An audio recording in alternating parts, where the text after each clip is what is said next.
One could have won, but they didn't. Right? Okay, then. That's their problem.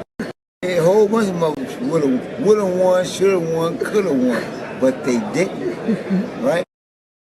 Shit about boxing. Most motherfuckers don't know shit about boxing. Most motherfuckers. Yeah, I ain't gonna lie, I'm getting cooked. Many traits, a master of nothing. We know you don't know nothing about boxing. Champion of the world, Mike Tyson. Then I'll illustrate my reign with bloodshed and pain. Then everybody will fear me.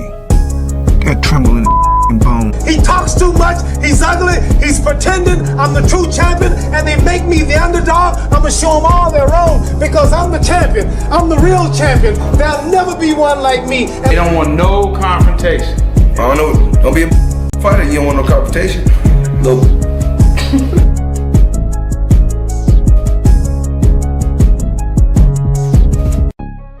Friday night, it's 10 o'clock. Y'all know what that means. Time to talk this boxing shit with the angry white man. If you're easily offended, this is not for you. If you're glazing average fighters that are overachievers, this definitely ain't for you. So check any bitch ass feelings at the door and give it up for the angry white man, D1, and William Oldskool.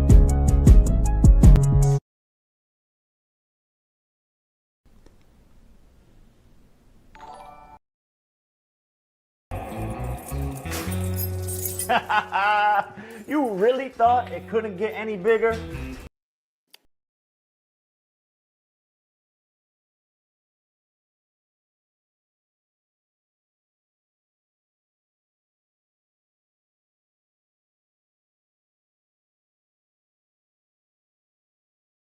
What's good, YouTube? Welcome to another episode of The Angry White Man. We got a lot to talk about. It's been a very long week in boxing. This poster is Cap.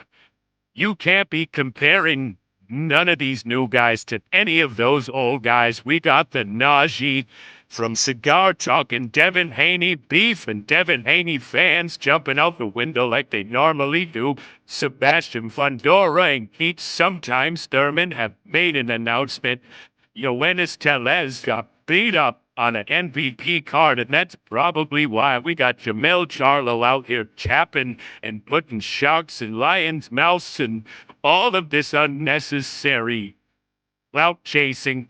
Smash the like, share, subscribe.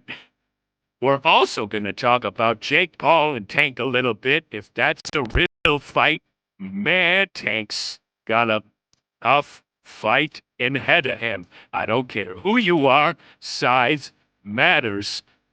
Let's get into this episode with your hosts, D1 and William.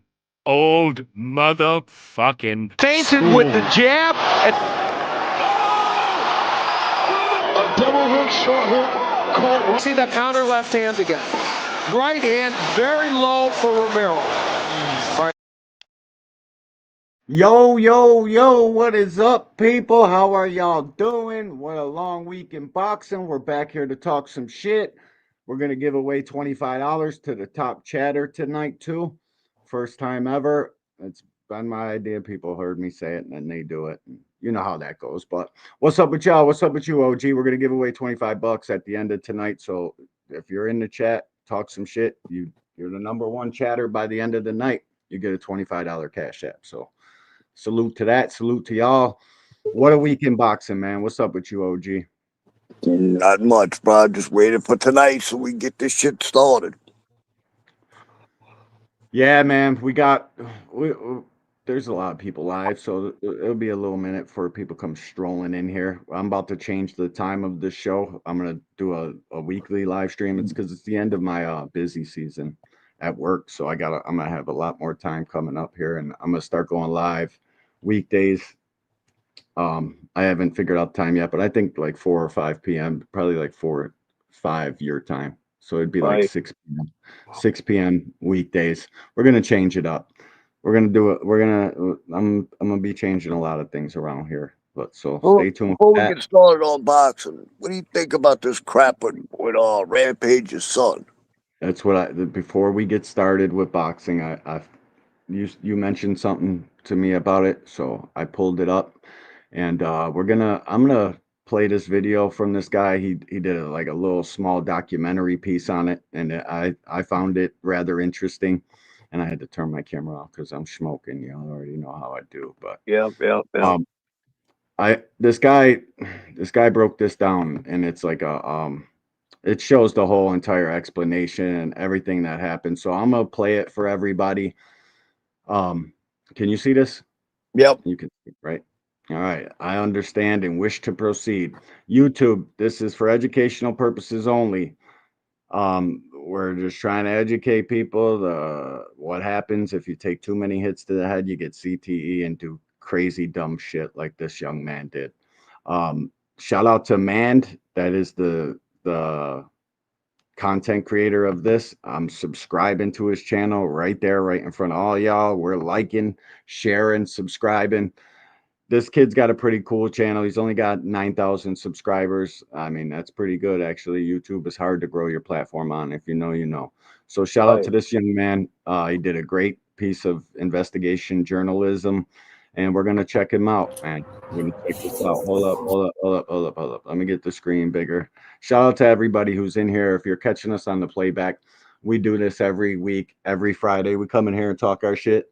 We're starting to give away $25 Cash App prizes to the #1 shit talker in the chat. Smash the like button. The Cash App scrolling across the bottom of the screen. Super chats, all that good stuff. But the least you can do is hit the like button. So this is young Raja Jackson, who is the son of legendary MMA fighter Rampage Jackson. And if unless you live under a rock, you've probably already seen this kid a million times this week. But this is the time. Friday is the day we go live. So that's the day we got to talk about it. We're going to play this video, and then we're going to come back and give our thoughts on it. It's 18 minutes and 34 seconds. I'll probably stop it a couple times. But hit the like. Let's get it. It's Raja Obama. This is Raja Jackson, son of legendary fighter Quentin Rampage Jackson. And if you haven't seen the video yet, he got into some pretty bad shit last night. You know So what? to give some backstory to this whole thing. I don't think nobody's in here. I think All Things is the only person in here. So shout out to my dog, All Things, a fucking No, we real got somebody one. else in there. Super real. IRA. Tank don't look at the first thing. Tank don't care about legacy. So why would he care about Tank? What? Do you fucking proofread? You don't got that in that brain of yours? The trolls got to be trolled. Why? Oh, he said, why should we care about Tank? I don't care if you care about Tank or not. This is a boxing channel. We cover all of boxing. Tank is definitely a part of this show. He'll be at the end. We got plenty of smoke for Tank too. No worries about it, IRA. Shout out to my dog, All Things, a fucking real one. Yep. Fucking real one. I can't say enough. Salute to you, All Things. I want to just give him a fucking cash. Raja was invited by his friend AJ Mana, someone who's wrestling on the card that night for Knox Wrestling. Raja even states later that he does not care about wrestling, that he's only here to support his friend AJ. Yeah, AJ's Mana's on the fight card. That's the only reason why I'm here. AJ takes Raja to the back to meet the wrestlers that he's familiar with, the ones that he actually knows. The reason I'm showing this video, guys, is because it shows the entire story. Both sides of the coin, what happened, how it went down. This kid did a great video. Shout out to him, man. What the hell is I already forgot his name. His name is Mand, M-A-N-D. Give him a subscribe. He does some pretty good work, man. He does more than just this. I checked out his whole channel. He's a pretty good content creator. So look out for the young man. As Presidente, I fucking hate you. I hate this dude. Worse. And that's when Psycho Stu decides to come up behind Raja, stick his belly out, hands at the hips to get some camera time. Raja, unfazed, not caring, just decides. Oh, counter boxing. What's up with you, OG? Salutations, man. Thanks for fucking stopping through for the OG, William Old School. We appreciate you, man. Oh, counter, my dude. Salute to you, Cash Crypto. Yo, we're giving away a $25 Cash App to the #1 shit talker tonight. If you're the top dog, you get a $25 Cash App at the end of the show. If you care, that's cool. And if you don't care, that's cool too. Salute to y'all. To keep talking to the dudes until Psycho Stu decides to take matters into his own hands. Where's the real McKill at? Where's he at? You don't need to worry about him. You need to be worried about Psycho Stu. Psycho Stu? What, you don't know me? Hell no. Yeah. Hey, I think that's a little... Oh, you don't know it? This is where things start to go south. Unfortunately, the dude was probably pretty drunk already, didn't know what was going on, and saw the camera and Raja and thought that this was some sort of skit or that Raja was another pro wrestler recording something for the promotion. The worst part about it being that this guy took one of these prop cans to Raja's head, not knowing that Raja was already recovering from a concussion that he got in light sparring from a spinning kick just a couple days ago. No, I didn't go with my pops. How does my head feel? I'm still fucked up. I'm not even gonna lie. It's part of the reason why I didn't stream earlier. I was supposed to stream going to fucking paintball balling with AJ. But my head was fucked up. I was throwing up and shit. I forgot to set the goal before it. My bad. Yeah, I'm fucked up right now, guys. Yeah, it's all good. Yeah, I know I need a fucking rest, but yeah, so I'm going. This is the thing, man, with chats. Like, we got a chat. Our chat's always there. We're always talking to the chat. These young men and women growing up nowadays with the cell phone and live streaming and streaming being everything that it is, the chat got a way to make these fucking young men and women do stupid shit. Don't be listening to these internet fucking trolls all over the place. They ain't doing shit. They're probably sitting on their fucking couch, got their fingers in their ass, fucking dirty, slobby. Don't fucking listen to these trolls. They ain't doing nothing but looking to get a rise out of you. It's fucking ridiculous. Stop bullying people through chats. Look at him. He's always looking down at the phone because he's live streaming and he's trying to see what people are saying. Gassing his ass up. I'm going to take a break from it for a while. You were going to say something, OG? No, I was going to say it's exactly what's happening. And then as this shit was going down in the arena, they're all telling him all kinds of shit. Plus, the wrestler guy that invited him, he had a beef going with the dude, that dude Stu or whatever his name is, and he's gassing him up to beat his ass. Watch, it shows it. It shows it later in this thing. I'm gonna keep playing this, and then we'll comment all at the end. Go ahead. Oh, but you know my coach, my lifting coach and shit. That's one of my teammates, Andre, who was on the stream the last time, is having a pro wrestling show, and I told him I will come and support, and then I wanted to bring you guys with me. You know what I'm saying? Get an MRI. I'm gonna go definitely get checked out on Monday though. Yeah, I was throwing up and shit. My head still feels like funny. I'm not even gonna cap. You can then hear Stu ask Raj if he's gonna sell it when he has to get reminded by his fellow wrestlers that he is not one of them and is not one of the workers. He's not a fucking worker, bro. Calm down. Yeah, what the fuck was that? What the fuck was that? You don't sell it? No, he's not a fucking worker, bro. What the fuck was that? Hold on. I don't play that shit, bro. No, I will fuck him up, bro. I know you will. We're good. I will fuck him up, bro. Raja ain't. He will fuck him up. After telling Raja that he didn't know who he was, Stu then gets reprimanded by AJ. AJ gets pretty...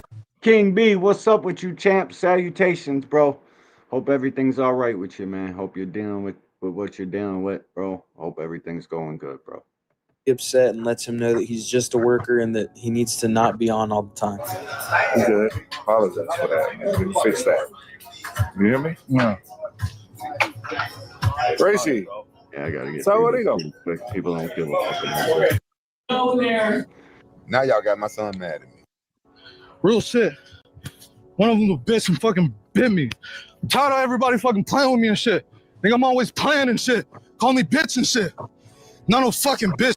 I don't know when I'm getting fucking humble at the end of the day.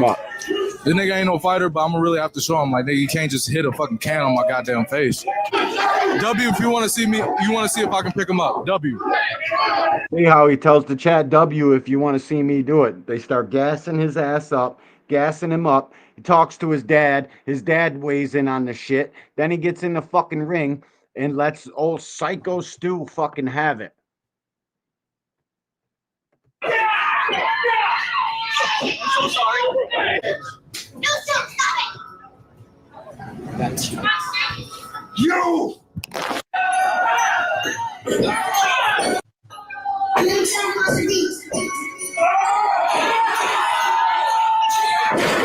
He whipped him to the ground, boy. All right, that's enough of that, man. He whipped that dude to the ground. Like, that was a fucking real slam. Like, he grabbed him and slinged. Like, bro, that right there was probably what did most of the damage. I know he smashed him with his fists a couple times in the face. Dude, he broke his whole face up. The dude's got all kinds of broken bones in his face. Well, I got an interview. I got the guy from TMZ. He commented. He came and gave TMZ an interview. I haven't even seen this. I want to see what the guy has to say. Damn, I pulled the first joint. All right, let me start sharing this real quick. My bad, fam. Yeah, dude, our boxing fans don't want to see this shit. They've probably been seeing it all week, but you wanted to talk about it, so we got to talk about it, and I got to see what this dude's got to say. I don't give a fuck. I'm just really upset, disturbed by all of it. Disturbed by what I saw, and I want to clear something up real quick because one of the wrestlers is getting like threats, death threats. You know, his name is KT King. Fuck He's you, the one who internet actually called the cops, and he gave a good qualified statement. Somebody screenshotted pictures and sent it to the people we did the video with. I wasn't really aware of what was all said right there, but like, that information is valid, but it was hinting at the fact that there's certain people that were so unprofessional that we didn't want communicating to the police. You know, well, I'm not saying I wasn't a part of it at the time, but that's, you know, that's what he was hinting at. Charges or what? I don't condone violence or hate towards anybody. You know, even Raja, some of the things I'm saying, like, I felt like he was led into that. You know, the person I'm really mad at is the worker that brought him. You know, to me, I feel you're responsible for if I bring a guest into somebody's house and that guest starts jumping on the couch and breaking window, take him off and tell him to calm down. He tried to double leg me because if he would have double legged me, are you suing or not? Constant migraine. What do you think should happen next? What should happen to Raja? This is what I wanted to see. Yeah, it's difficult, you know, like vengeance isn't for me or anybody, it's for a higher power. But, you know, like, I feel like he could help himself if he got some mental help, if he got some like family therapy done to work out something, because you heard the video when he was leaving, how all that pent up rage he had, you know? So hopefully whatever happens to him, it gets him the most help, you know? All right. Well, he wants Raja to get some help, and I would agree with that to a certain extent. Listen, man, I know what the fucking chat does to people. I know how they can gas people up and make you do some shit you don't want to do. So I'm not too fucking hard on the kid. I seen the whole thing play out. I seen that documentary that I was just playing for everybody. I get it. Where people are outraged and they think that this is some fucking, the dude should be locked up forever. But me, I'm all right. Shit happens. I understand. Like, the thing is, too, is the fact Raja was knocked out. I mean, bad. He didn't go to sleep, but that dude, if you saw the sparring footage, he got the shit kicked out of him to the side of his head. Oh, and yeah, you heard him talking about he was having head problems. And you know what they say about CTE rage. Yeah, no, it's definitely something to deal with. Jerry, what's up with you, man? Salute. He says blindsided, cowardly attack, no other excuse. It kind of was. Well, yeah, so what he did to Raja was also a blindsided attack, no excuse. So for me, I'm Well, more of an eye for an eye type of guy. But salute to you, Jerry. Thanks for stopping through. We appreciate you. EB Sweat a lot. Salutations, bro. Thanks for stopping through. We appreciate you. Tommy, Real Prison Tommy, Talk with Tommy. What's up with you, homie? Salute, man. Salute. It's almost Bud in Canelo time. Tommy's a Bud guy. He probably thinks Bud gonna beat Canelo up, but I don't know. We got a Bud interview. We got some other boxing related things to talk about. But let's finish up on this, and then we'll get into the boxing talk. from what I'm hearing now, there is a lawsuit. The Psycho Stu, whatever his name is, his family's filing a lawsuit. Dude's got a lot of memory loss, shit like that. Mhm. The law hasn't come down on Rampage's son. Don't know if it will. If it does, I hope the kid gets some help because I don't want to see the. I mean, the kid makes one screw up. I don't want to see the kid wind up in jail forever over something dumb. And that's where I'm at. That's how I feel. OG. I feel like this whole shit could have been avoided if it was handled by somebody other than fucking amateur wrestlers and the way the guy told him to get his get back and make sure you get your get back. That's the guy at fault. In That the is the fucking guy. chat. That's the dude. That dude is a wrestler, and that dude was Yep. having issues with Psycho Stu, and that dude gassed Raja up to beat his ass because he can't beat his ass. Exactly, bro. Exactly. Yo, and to the new people that just came into the building, if you're in here and you want to talk some shit, we're giving away a $25 cash app at the end of the show.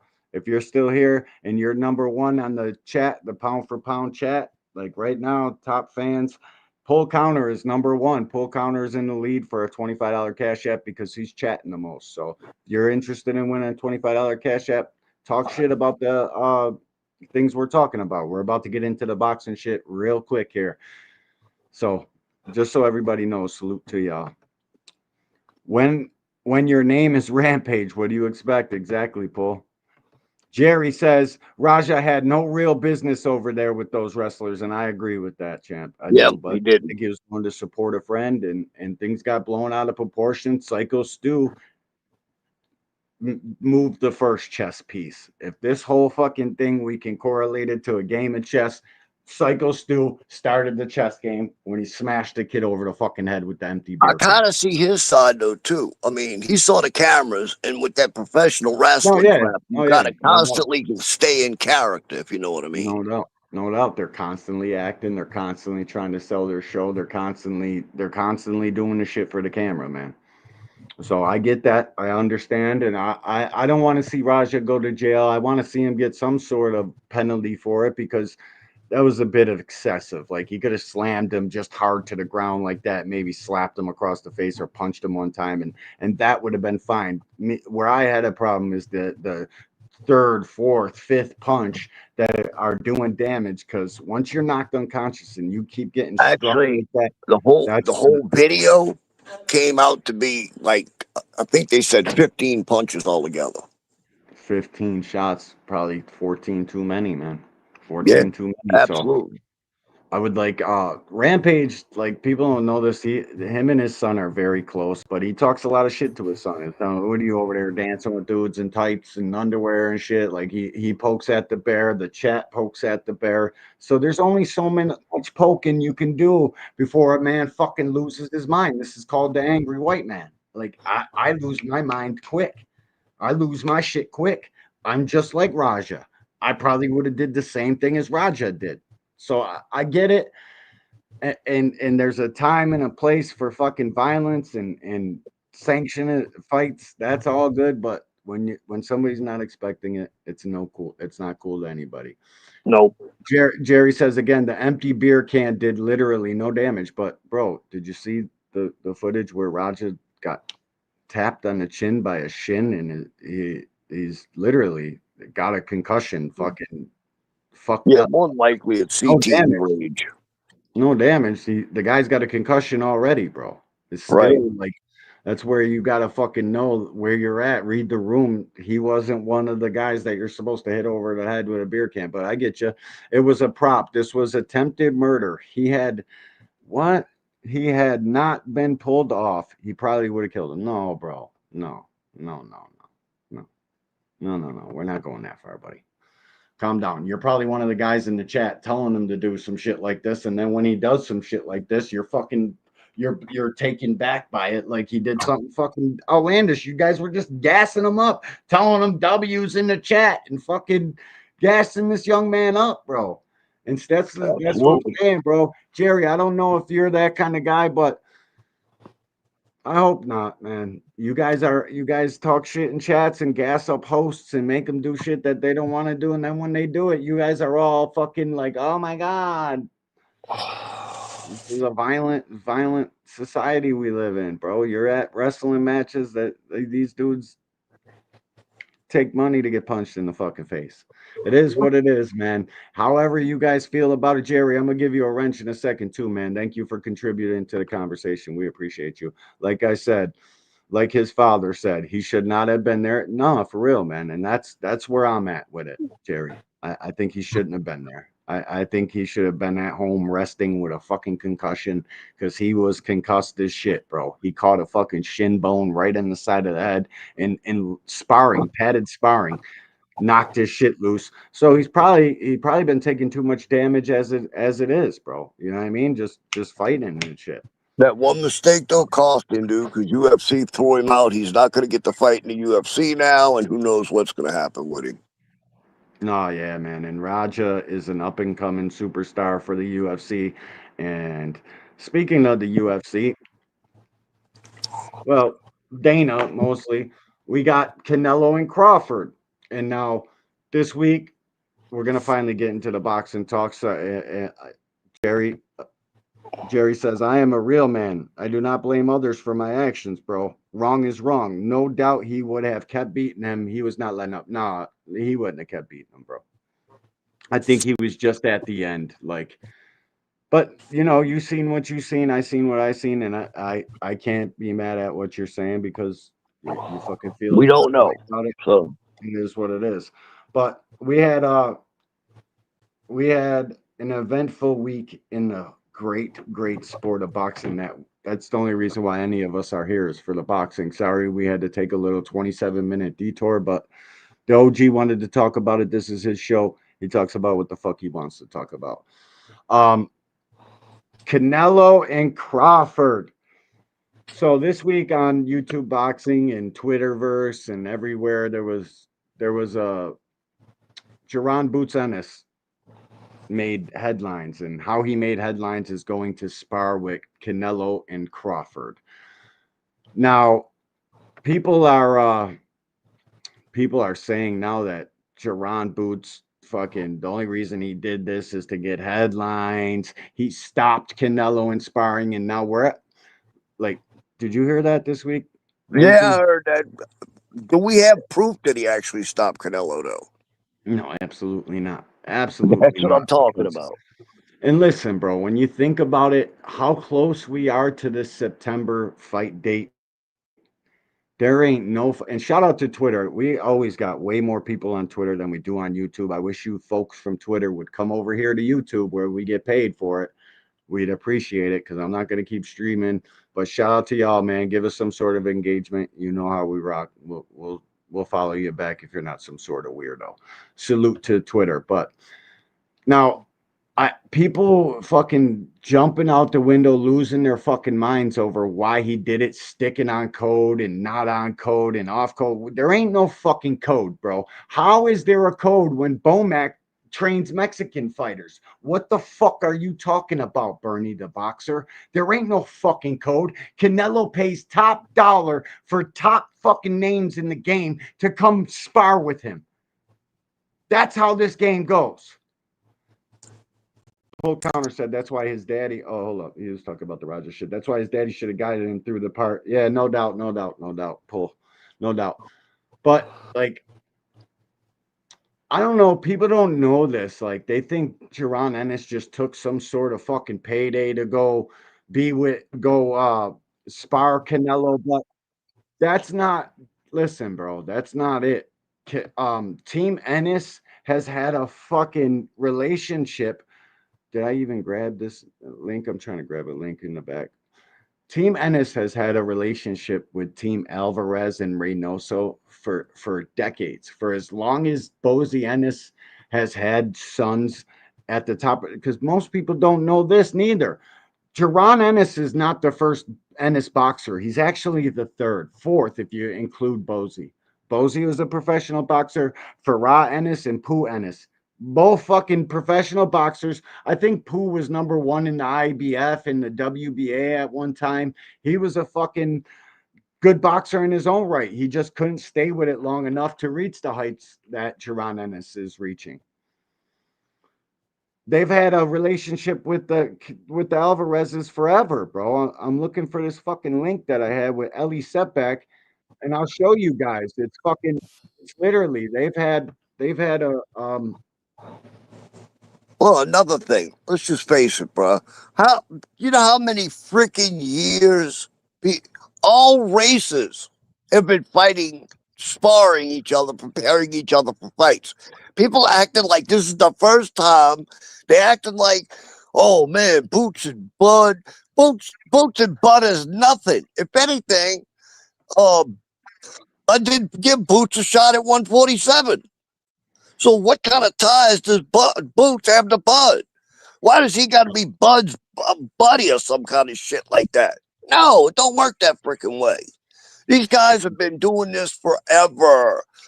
Multiple races, get in there, they spar each other, helping each other out, getting people ready for fights. This has been going on forever. People act like this is the first time this dumb shit is happening. Get over it. no, and that's real shit, OG. E the Biz, what's up with you, homie? I know you at work, but we having a contest. The top shit talker in the chat gets a $25 cash app if you're interested in it. Start talking some shit. Paul Counter says Bernie has no power over what Jaron Ennis does in his career, and that's facts, Paul Counter. But look, I need everybody to look at the screen. This is ES News. Shout out to Ellie Setback. He's reporting. Y'all already know that. I'm gonna like the video. This is 147,000 views. I've seen people clip this sparring and try to tie it to the fucking recent news. Like, this is Jaron Ennis just sparring Canelo. Like, this shit. Like, we ain't real boxing junkies. Like, we ain't paying a fucking attention. People are shot the fuck out. I literally seen some of this, and this is 13 years ago. Everybody sees that, right? 147,000 views 13 years ago. I've seen people take some of this sparring. All right. I've seen people take some of the sparring. There's Canelo with his famous nose bar. Fucking, he ain't getting no cuts. He ain't getting no. People have literally took footage from this and tried to tie it to the fucking recent news and act like that's Jaron Ennis in there with Canelo right now. Like, this is recent. You fucking dudes need to get a fucking life.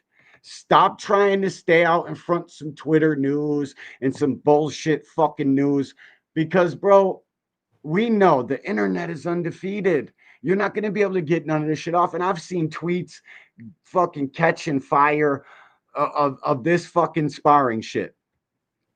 Here's the real.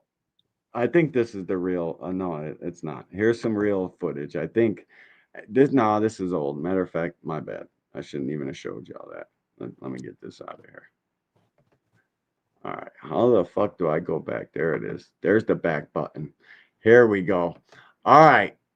Well, in light of all this, Terrence Crawford got wind. Bo Mack got wind. We got a Terrence Crawford interview, and we also got a Bo Mack interview to play on what they thought of all of this, because all we seen, and I don't care to play it. I'm not giving Bernie the boxer no sort of fucking airtime, no sort of play. He fucking tried to say, hang him for treason. I got my Twitter account. I literally Bernie's just the had to idiot. go through. Yeah, he's a fucking idiot. I just had to go through the steps on Twitter. They fucking timed me out for saying hang him for treason. Talking to Greg Hackett, tweeting back at Greg Hackett over some shit. They timed me out, and that was my fourth time getting timed out on Twitter. Now, I've talked to thousands of people about this shit, bro, and ain't nobody ever been timed out on Twitter. But you and Twitter got a love-hate relationship. I don't understand it, bro. Nobody gets fucking timed out on Twitter. Nobody, bro. I get fucking timed out. The one time I got timed out for 7 days, there was no going through the catch and cleaning it up and making sure here this number matches this number. Okay, you can go back to talking shit now. No, no, no, no. They timed me out for 7 whole days twice, and I Oh got yeah, timed out one other I time like remember. this. So it's 4 total. Yeah, I know you remember. Fucking Leonard Ellerby followed me. Shout out to fucking Leonard Ellerby. Frequent flyer. What's up with you, Scooter? Salute, bro. Scooter. Salute, bro. So, guys, Bernie is a fucking dipshit. I what he's got to say about all of this means nothing to nobody. This code shit. Tehran's not sticking to the code because he helped a Mexican guy, and they're supposed to some black code. Bill Haney's the one who brought the black code to the YouTube boxing streets, and he's married to a white woman. What the fuck are you retards talking about on this internet shit? Like, stop that shit, bro. We're all just people. That's it. Regardless to your orange, black, yellow, fucking Parmesan, it don't fucking matter. We're just all people. We all got bills to pay. We all got life to live. We're all fucking living in harmony. So if you code to me means not helping people that won't help you, not helping people that fucking go against you. I got fucking. What I tried to say too. People don't get this shit. Boots has an upcoming fight with Virgil. Who better to help Boots out with that than Canelo? No, real shit. Like, I don't know what they were thinking, what Bernie was thinking, talking about code, and he's not. They not Okay, thinking. so what is the Reynosos and the Mexican people supposed to say when they find out that Lester Martinez is a Mexican and Coach Bomax, plural, couple of them bitches, Bomax is training a Mexican right now? What code is that? What code? Where's the code at? How come you're not sticking on code, Bomax? And fucking Bernie? What are you guys talking about code? You got Mexicans in your gym right fucking now. That is the goofiest, scariest They're bitch just ass upset because they are actually worried because let's face it, dude, they did not want to fight Boots. They really didn't. They know he's young. They know he's hungry. They know he's fast. He can swat. And let's face it, who better to help Canelo than Boots? There's not a single soul on this planet. And if I'm Canelo, I pay Boots whatever the fuck he needs to come get this work to show me and just switch a little bit. We all know that Terrence Crawford ain't switched in a fight in fucking God knows how long. I don't know why they attach that fairy tale to him, trying to make Terrence Crawford seem like he's a better fighter than he actually is. But he don't switch in no fucking fights. When's the last time you seen Terrence Crawford actually switch and throw punches off of it and do it for tactical reasons? He switches in the beginning of a round, stays southpaw or orthodox at the beginning of the round. It's never in combat. Sharon Boots Ennis is the real deal switch hitter. He's switching effortlessly. And I know that's pissing the buttercups and the butterflies off, but it is what it is, guys. I'm sorry, bro. I'm fucking sorry. Here's what Terrence had to say about this whole sparring situation. Smash the like, share, subscribe, YouTube. This is for educational purposes only. Marco, shout out to you and your fucking great content on Fight Hub TV. Everybody, if you're not subscribed to them, you probably should crawl out from underneath that rock. Let's get it. Oh. You said at the end you won, but you won in one game. And you won in one game. I beat you in Tekken though. You didn't beat me in Street Fighter. I whooped you in Street Fighter. Who's your character in Street Fighter? I had Eddie. Eddie? No, that's Tekken. No, I'm saying in Street Fighter I had Isaiah Frequent. We're giving away a cash app to the top shit talker in the pound for pound top fans chat. You see it. Isaiah's already number 2, and he came in here fucking said 2 things. Salute to you, Isaiah. $25 cash app at the end of the show. If you guys stick around to the end, if you care about winning it, that's cool. And if you don't care, then Don't fucking type. It is what it is. Salute to you, Isaiah. Appreciate you stopping through, dog. All right, Terrence. This is Terrence Crawford saying what he's got to say about the whole sparring shit, and I'm sure Terrence took it way better than anybody on his fucking team did. Yeah, Ryo. Yeah. So He got Ken. Good to see you, man. What's up, man? How we feeling? We're 2 weeks away from the fight. Feeling great. What's going on? Is this any different? Is the intensity any different than the other camps? Nah, man, it's always work. Like I said before, each camp we put in 110%. We don't leave no stones unturned. So, I can't say that this camp is any different than any other camp that I've been working in. Do you see this as the biggest challenge? Appreciate you, dog. Shout out to Isaiah. What you doing? Salute, bro. Thank you for the support. We fucking appreciate you. You already know how it is. And shit, it's such a slow night and so many people live. That $2 cash, that $2 super chat probably gonna fucking win you 25. So if people were smart, they'd start dropping $2 super chats to win 25. I'm a man of my word. And at the end of this fucking live stream, whoever is number one in that chat gets $25. Yep, Guaranteed. just keep talking y'all shit. And salute to my dog Isaiah, man. We appreciate you, dog. Real shit. Let me play a knockout for my dog. Yes, there it is. That's what the fuck I'm talking about. A knockout's playing, so you know we got a super chat. And if we're keeping it a buck, this knockout's the reason that favorite don't want to fight our favorite.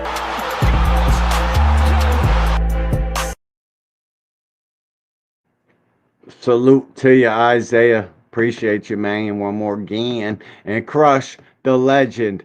Salute to you, Grumpy OG. Fucking grinding out there. We see your hard work, bro. Everybody in here, go over and subscribe to Crush the Legend. Hashtag MOC. He's live almost every single day. So salute to you, bro. And Jerry says, let's be honest. It's black folk who are losing their mind about Ennis sparring Canelo. It should not be a big deal. Yeah, and that's the code and the bullshit. And how can you be calling code when you're fucking your trainer, the head trainer in your fucking camp, Bomac, the B&B boxing, he's training a fucking Mexican, bro, right there. It null and voids any point fucking Bernie had. Bernie just out here talking sparring a Mexican, isn't he? Or is he not?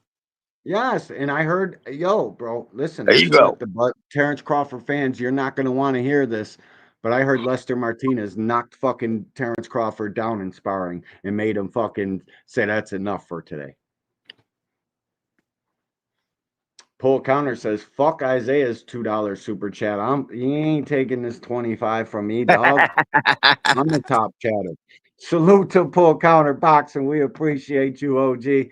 This is first night tonight being here, man. We hope to have you more nights. You don't need the super chat, but we fucking appreciate it. Yeah, Paul, I was wondering what happened to you. I saw you said you took a break. I was looking for you. I didn't see you all lives popping up anymore. So you must have took a pretty good break for a bit. You know, salute to the OG. Everybody needs a break from this shit, man. This shit's tiring. Salute to the OG Pull Counter Boxing. Everybody in here, go subscribe to Pull Counter Boxing. The OG be cooking, and he been around watching this fucking game forever and a day. Probably as long as the OG, triple OG William Old School has. So we got to play him knockout. Salute to the OG. Shit about boxing. Most motherfuckers don't know shit about boxing. Shout out to the super chatters. And yeah, that was a devastating knockout.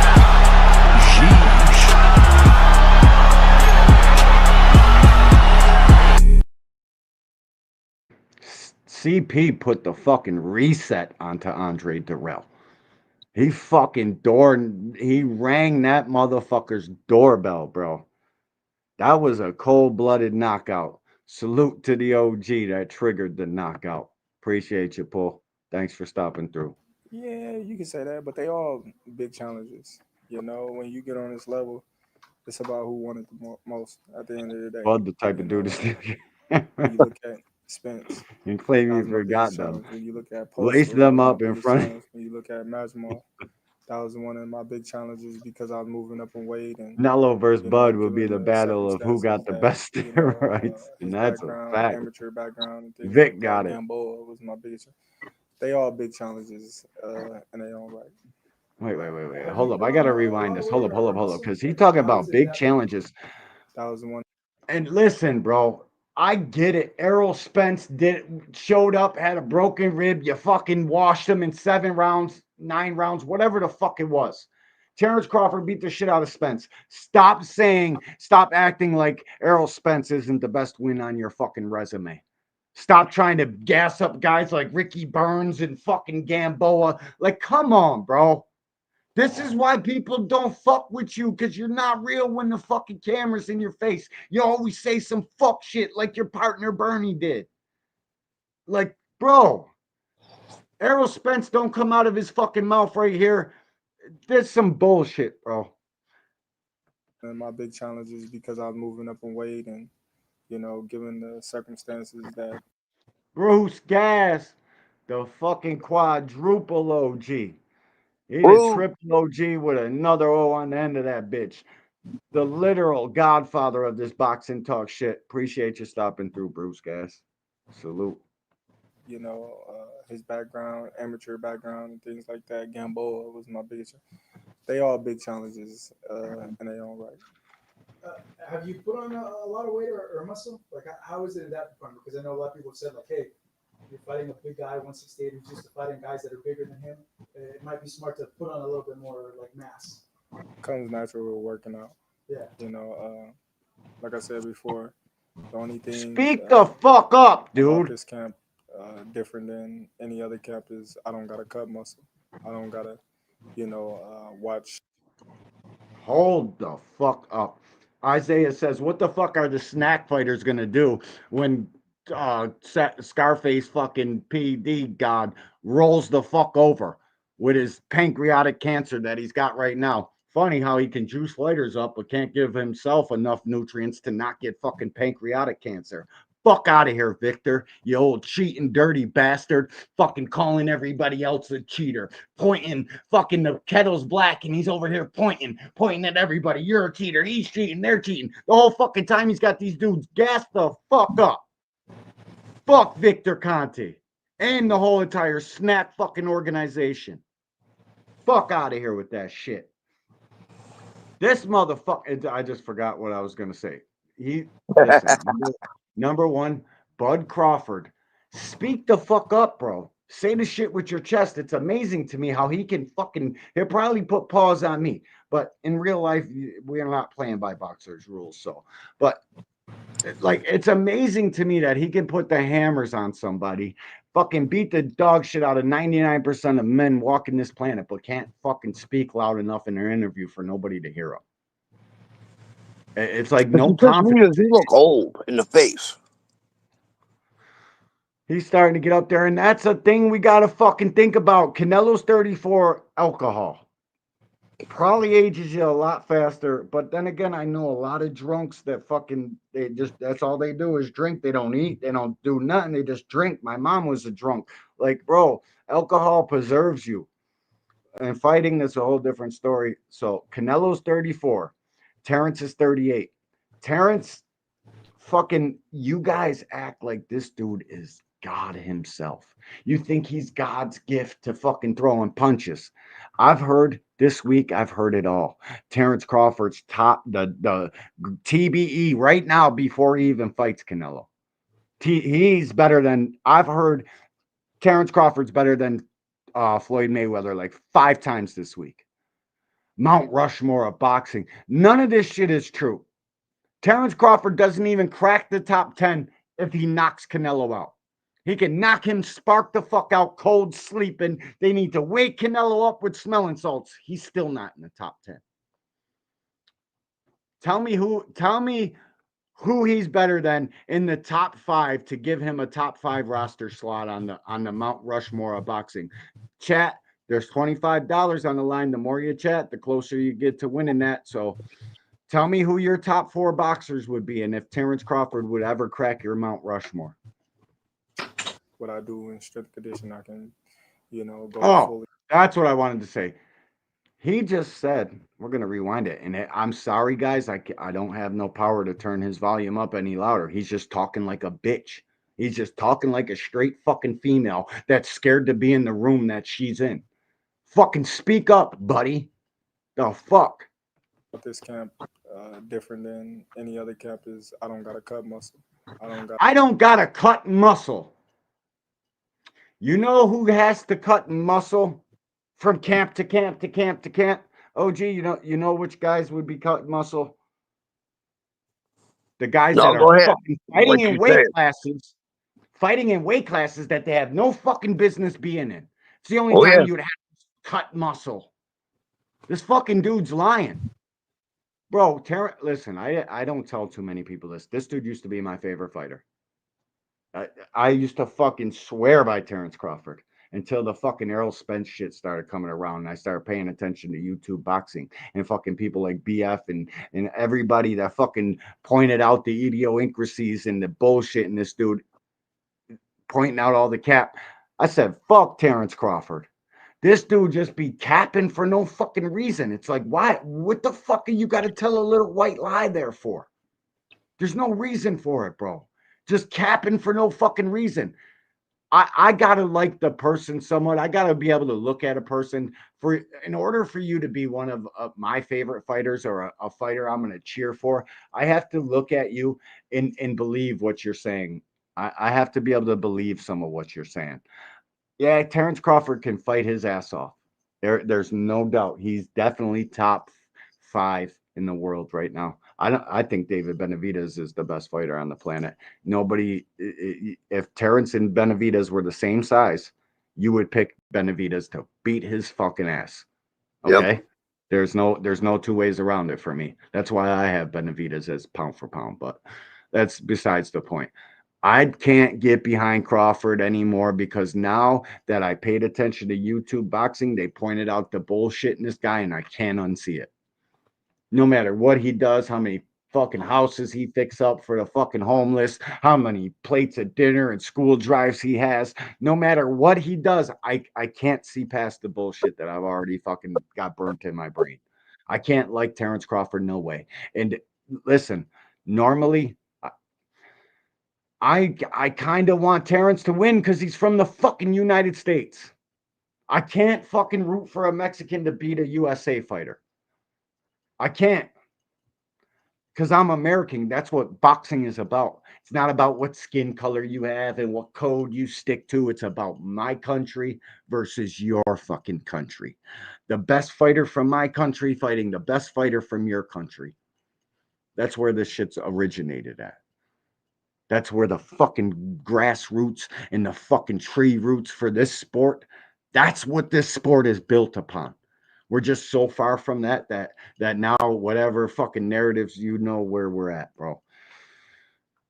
I can't root for Canelo to beat Terrence Crawford no matter how much shit I talk about him right now. But one thing I want to let you guys know is I'm a Boots guy.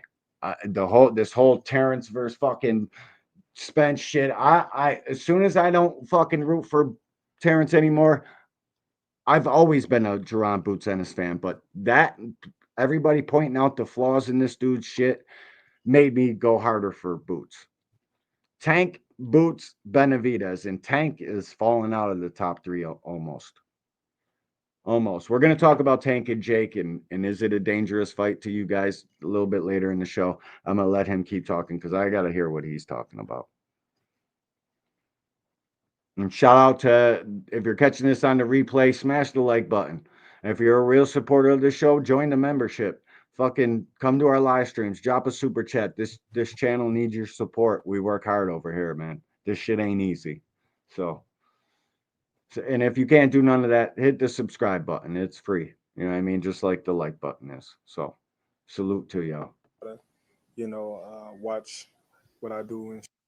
Isaiah said, Bud, a nasty motherfucker. He cheated on his wife and had another baby with somebody else and said he just told her he had another one. And he got mad fucking kids, bro, with some ratchet from fucking Omaha, bro. Bud Hood for real, and I can't knock him for that. He from the trenches. You know what I mean? It reminds me of some of my homeboys. It is what it is, but I can't root for him as a boxer. But in this fight, I'm rooting for him to beat Canelo. I am. I'm a sucker for underdogs. No matter how much shit I talk tonight, Bud, Buddy, Buttercup, fucking butterflies, I'm still rooting for Terrence Crawford. Just know that. Strength condition, I can, go fully all out, and just do what I need to do to get. Shell, what's up with you, dog? Salute to you, man. I'm having a $25 contest for the top shit talker. Super chats to get you to the top of that list in the pound for pound. So if you want to partake, bro, at the end of tonight's show, I give away a $25 cash app for the number one chatter. Salute to you. Thanks for stopping through, homie. Yeah, I ain't got a horse in this race. I don't like either one. Yeah, I know. I know you hate them both. Well, hate's a strong word. Yeah, you Yeah, I dislike just them. don't like them. I like Canelo, bro, but like everybody calls him a cheater with Reynoso and Reynoso, all these people, but bro, they don't like if anybody has pardoned themselves from a positive test, it's fucking Canelo Alvarez. He got the fucking beef traced back to the fucking slaughterhouse. He fucking Victor Conti even tells you the one person I believe is Canelo. And that's where all the hate for Canelo started with him cheating. He ain't fucking cheating, no clenbuterol. Fucking, you guys can say it how you want to. And I'm saying people that call fucking Canelo a cheater, you need to start looking into Snack and what Snack does. And why the fuck Terrence Crawford's bitch ass called fucking Victor Conti? Why'd he call him like my dog manager Marty says? Shout out to manager Marty and all the hard work and fucking dedication he's putting into this shit. Why did Terrence Crawford call Victor Conti if he was already the man? If he was already punching holes in people's fucking head? Why do you have to go there and get an extra, huh? Why'd he call him? Ball fight performance, kind of like a thing you're keeping an eye on. Well, Jerry says boxing originated in England. I do not do the nationality thing. I hope for a good fight, a clear and fair ending. Yeah, me too. But yeah, see, what you said. It originated in England, yeah, and it was a bare knuckle and Sullivan. Fucking, we know the roots of boxing, but it started in England. You know how big it is here and how big it is across all the world.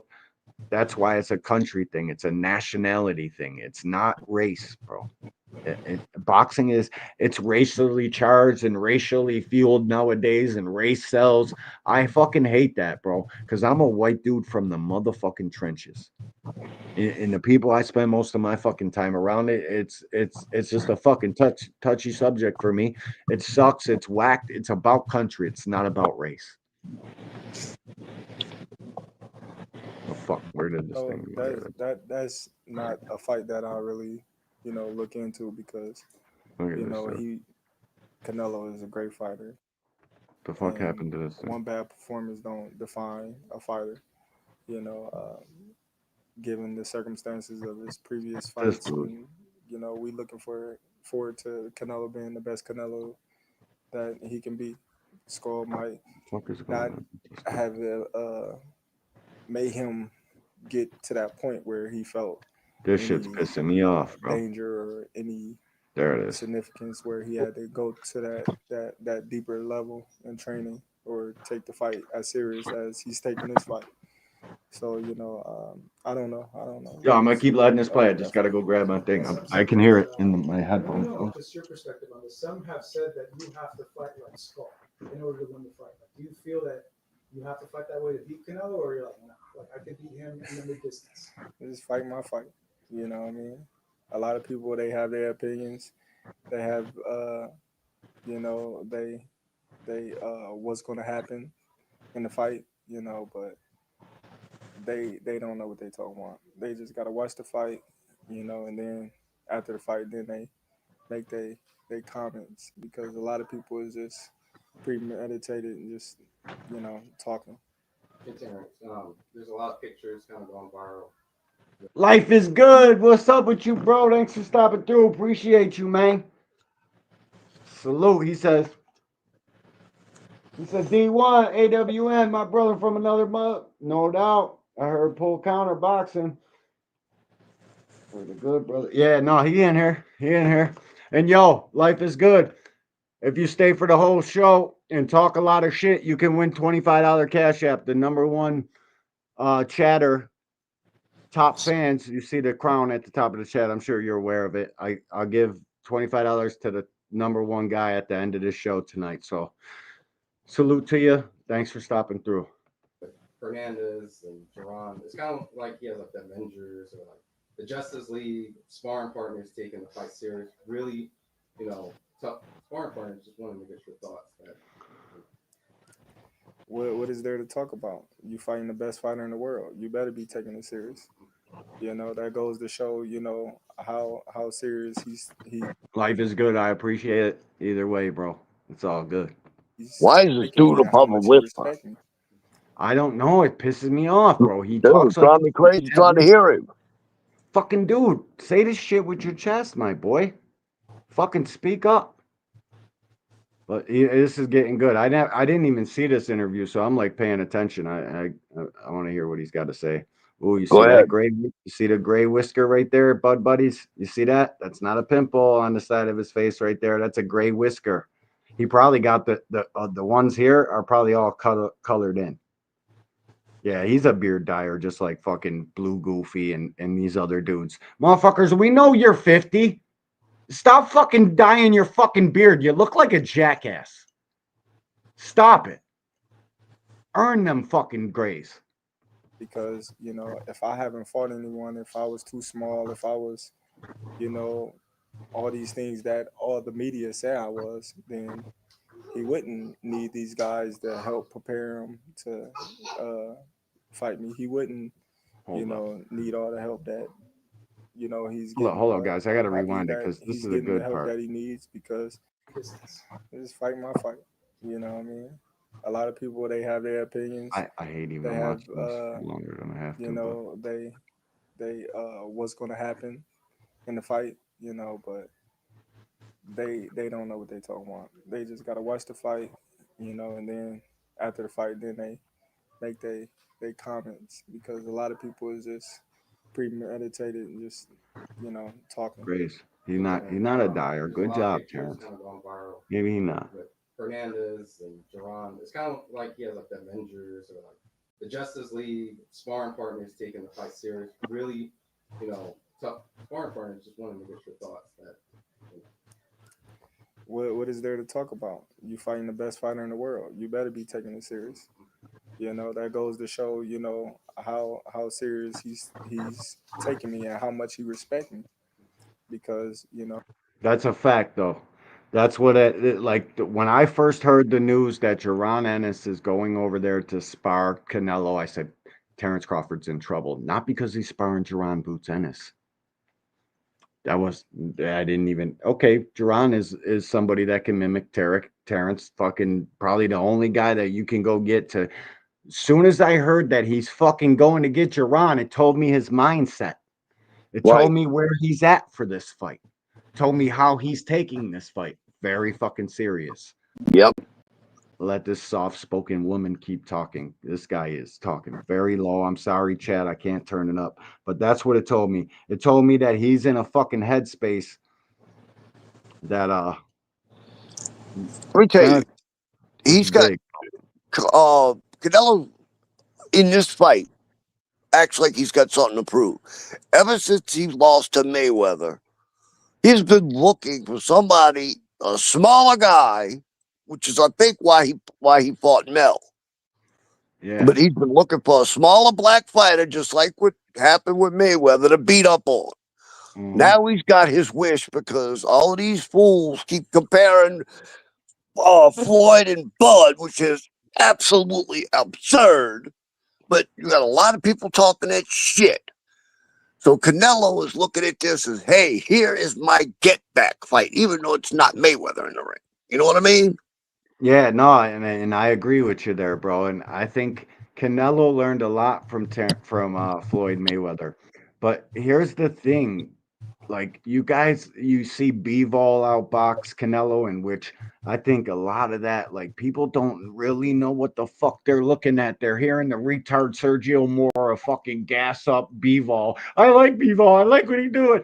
Bro, that fight was way fucking closer than people want to give it credit for. I swear to God, most of y'all didn't even watch the Canelo Bivol fight because it wasn't some fucking bullshit landslide that people were saying. Bivol boxed better and he deserved the victory, but it wasn't no fucking, it wasn't what people were saying. And if you knew, Canelo had separated ligaments in his fucking hand in that fight, had to leave and get surgery. Terrence Crawford, number one, doesn't box anything like Bivol. Number two, doesn't box anything like the fucking GOAT Floyd Mayweather. Nothing. Not a fucking, there's nothing. When I watch Terrence Crawford, I say, man, he did that like Floyd. Man, he looked like Floyd there. Oh Yeah, I've shit, never you see said that that? at He all. looked like Floyd.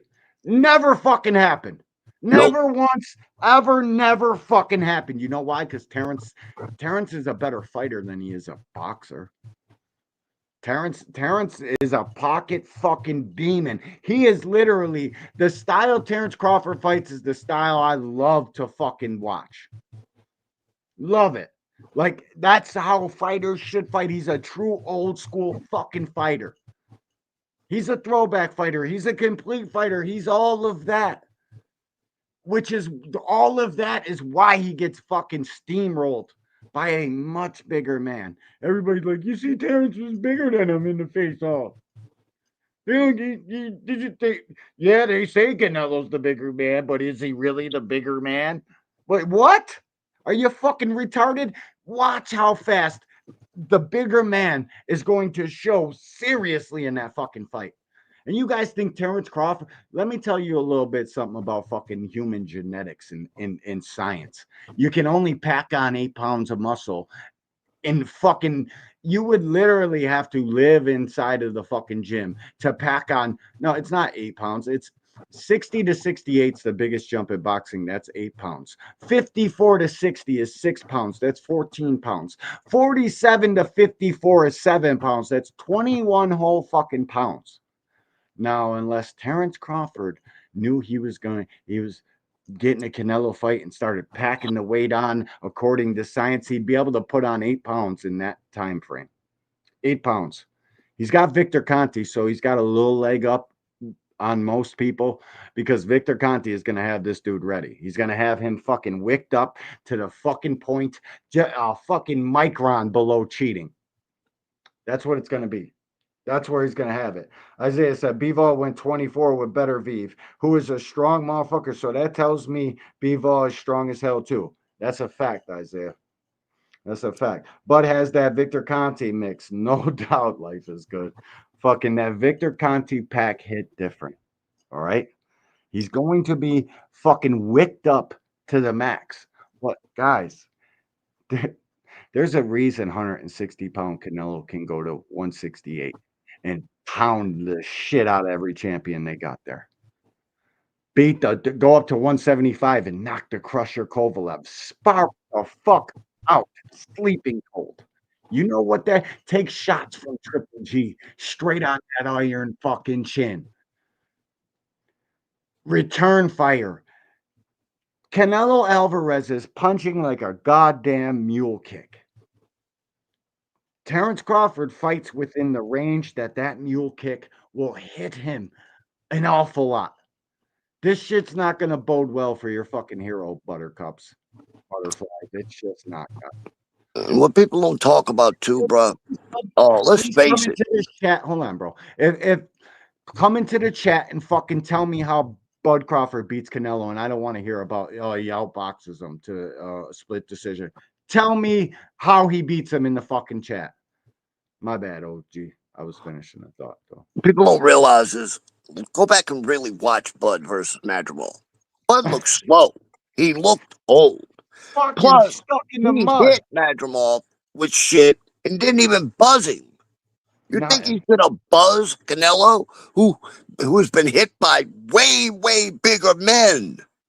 Duke, Crusher Kovalev didn't even fucking phase him at all. Dude. Triple G fucking smashed him. as hard as he could. He fucking looked at him and shook his head no. No, Dude, sorry, and then proceeded to smash him.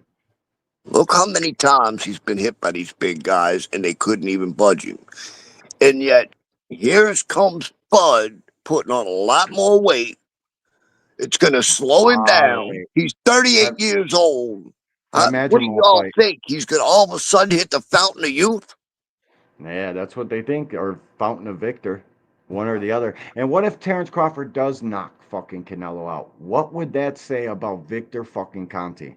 Ooh, Listen, there's going to be a lot of motherfucking questions about that shit. Well, if he beats Canelo, you know what all the fucking Mexican fans and fucking turkey neck glazer is gonna be saying. All these, they're just gonna fucking. He's a steroid cheat without never popping hot. That's what it's gonna be. I don't know where this guy thinks he's gonna fucking get out of this. Even if he beats Canelo, people are gonna say he can't. How the fuck you jump up from 47 to 68 and fucking have the stamina, the fucking agility? You guys are dreaming, man. You guys are seriously dreaming. I'll be shocked if Canelo don't get him out of there in like 8 rounds, 9 rounds. That's what I'm thinking. 8 to 10. 8 to 10 rounds. And it could come even sooner than that. Bud decides to stand in the pocket and get his get back like he usually does. Oh, that's exactly what he's going to do. Because listen, man, I study fighters. I've watched every Terrence Crawford fight, fucking in half speed, fucking quarter speed, whatever, like all of it. That fucking Madrimov fight told me everything, bro. If you guys think that that was some masterclass by Terrence Crawford, you're fucking dreaming. A lot of people think he lost that fight. Them straight rights, bro. You can't just fucking shake it off and stick out your tongue and smile at it and think the judges are scoring that. Well, in that case, they were, because he fucking won that shit. It was a And then fucking think about this too. Mean Machine put him on one knee. Little bitty Mean Machine. Gamboa had him hurt. You don't think Canelo can't hurt him? Bro, and they're like, dude, the buttercups, butterflies, they're fucking, bro. They're acting like this fucking dude. Like it's gonna be a fucking landslide. Like it's gonna be a fucking masterclass. Acting like this dude has never been fucking hurt ever. They're dreaming, bro. They think this guy is Superman. They think Terrence Crawford is Superman. That's the words for him. Man, I'm gonna let this play, and then I got some questions about 154. We got some more news about 154, and then we're gonna talk about Tank. But let's get it. Yep. If I haven't fought anyone, if I was too small, if I was, all these things that all the media say I was, then Jerry says Canelo is not much bigger than Crawford. Same height. Canelo been fighting at very near his walk-around weight. Crawford, by his own admission, has been cutting from 170 plus. Canelo is a much bigger man. I don't know who told you Canelo is fighting at his walk-around weight, but have you seen Did you see Canelo against Berlanga, Jerry? Canelo was 200 pounds in the ring, bro. Berlanga was 206. Fucking Canelo looked like mini Mike Tyson in that fucking ring. You 5 years ago, what you just said, valid point you had 5 years ago. 5 years forward, no, bro, no. And Crawford's cutting from probably 180, 85. The one scale picture we seen, it said 186, bro. That your walk around weight is a much different fucking weight than your optimal fighting weight. And Terrence Crawford's optimal fighting weight is 147 pounds. Let's not forget the Spence fight where he started having weight cutting problems at 47. Was at the tail end of Terrence Crawford's career. It was great at the age he was to do that to fucking Errol Spence. Fucking no question about it. But that's why the weight cut got hard for this man. Not because he was getting bigger and he's a big man. Terrence Crawford's a little fucking guy, bro. A little guy. Anybody that thinks that extra weight is gonna, where do they think he's gonna get the cardio? He's just gonna be this faster fighter. Fucking got all this juice. Fucking still moving the same. Fucking what? It's not gonna happen.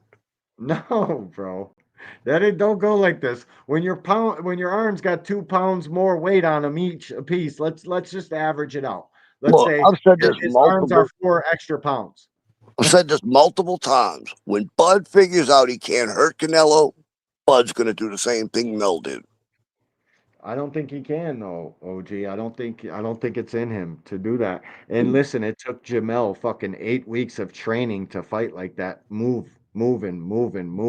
If he tries to move around the ring, William Skull just outboxed Canelo moving around the ring. They gave it to Canelo on a landslide. If Terrence Crawford actually wants to be great and he's not just going out there for the 50 or the quadrillion million fucking dollars you guys think Turkey's giving him, don't believe Tank can get 200 million from fucking Netflix or 100 million from Netflix, but can believe Terrence Crawford's getting 100 million for the B-side challenger of a Turkey fight, in a fight that isn't as big as a fight as they're trying to make it to be, because neither of these fucking guys got momentum. You need momentum for it to be a big fight. You just do. And I think Jake and Tank's making the same fucking mistakes, but let me finish letting him fucking end his spiel.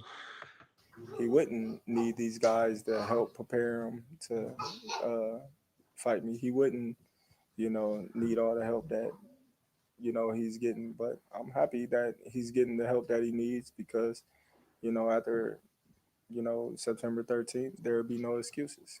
Terrence, when's the last time you've been an underdog? I don't know. All my life. All your life? I've been an underdog all my life. So I feel good. I feel comfortable. I'm confident, and this is no unfamiliar place for me. You've had a lot of memorable fights. What makes this one different? I think, this one is different because of the opponent that I'm facing, the weight that I'm facing, the level of fighter that I'm facing, what's on the line, the legacy, just everything as a whole is, make this fight different than the others. I've been around Sister Thriller Manila. I feel this fight is on that level. What's your attitude? Of course, you got two first ballot Hall of Fame fighters, going head to head, and for undisputed, and both of them is 2-time undisputed champion. One is 2-time in the same weight. One is 2-time in 2 different weights, looking to be 3. So, Thriller in Manila, it wasn't, that much wasn't on the line when, they was fighting, but it's a lot on the line in this fight.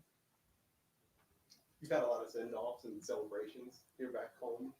Does it ever get old coming back to this place before a big fight? Never get old. Never. This is home. This is, my stomping grounds. This is my Yeah, cool. Fucking Terrence didn't seem like he was too bothered about Canelo fighting or going to get Jaron Ennis to help him in sparring. That's what good fighters do, guys. They go get help. They go fucking get the guys they need to help them fucking win a fight. I'd be shocked if Canelo didn't go get fucking Jaron Ennis for this fight. That's just me though. So now we got 154-pound Terrence Crawford, who was the WBA champion. I think he's holding his belt till they strip him just to be a dick. With pure Crawford, in pure Crawford fashion, fucking he holds on to the belt. Well, he's a 154-pound champion, right? If he does lose this fight, what do you want to see him do? OG.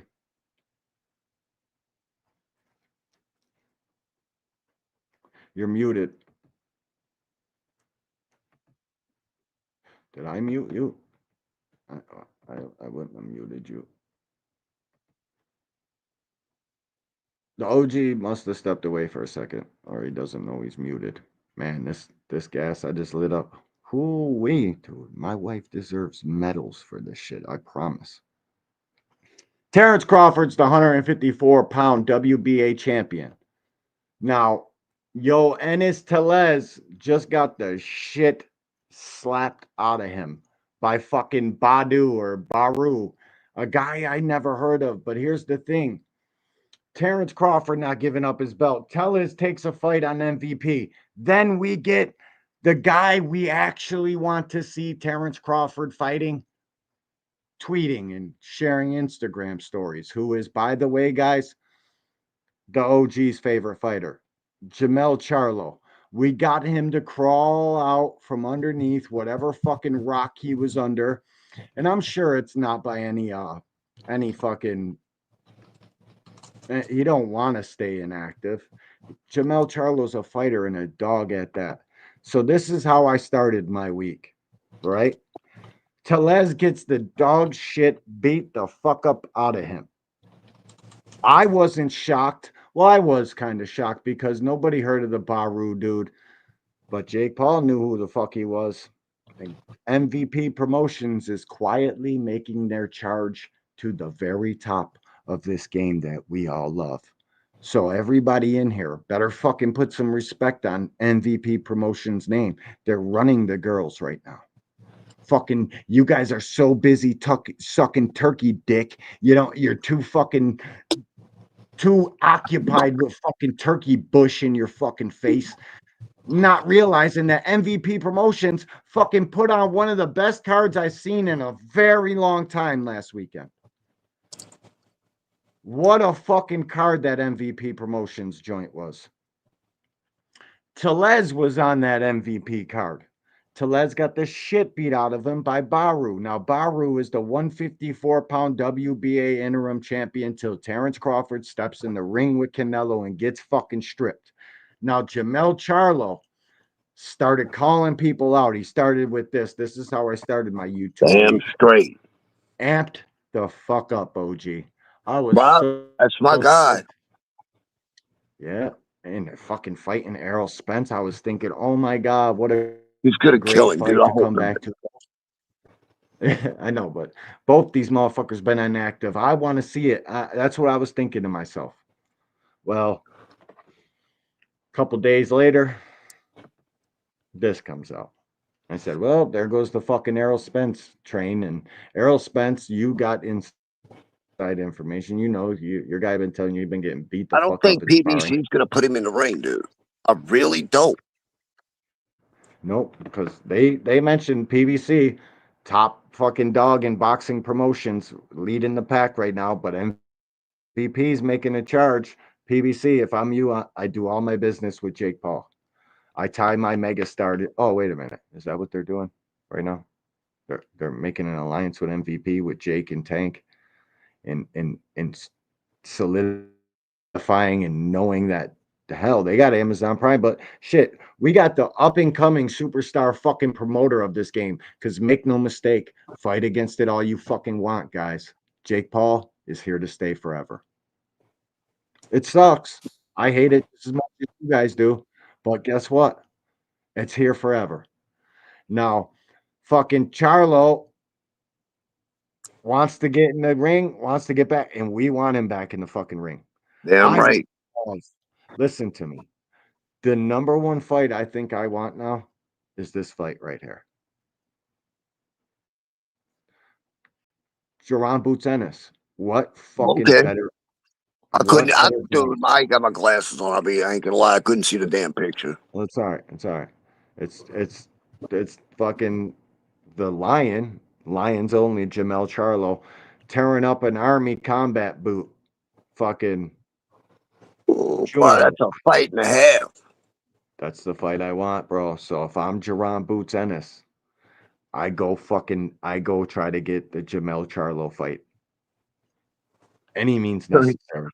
So here's the fun part of that, right? When and if Bud loses or wins against Canelo, he needs to come back and fight one of them dudes.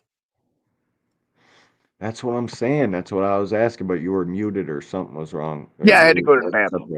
It's all good. It's all good. But that's what I was asking you. Fucking, who do you want Terrence Crawford to fight? And we've always wanted. I know who you want, Terrence Crawford. Oh, well, you know who I want. I want him to fight Mel. Me too.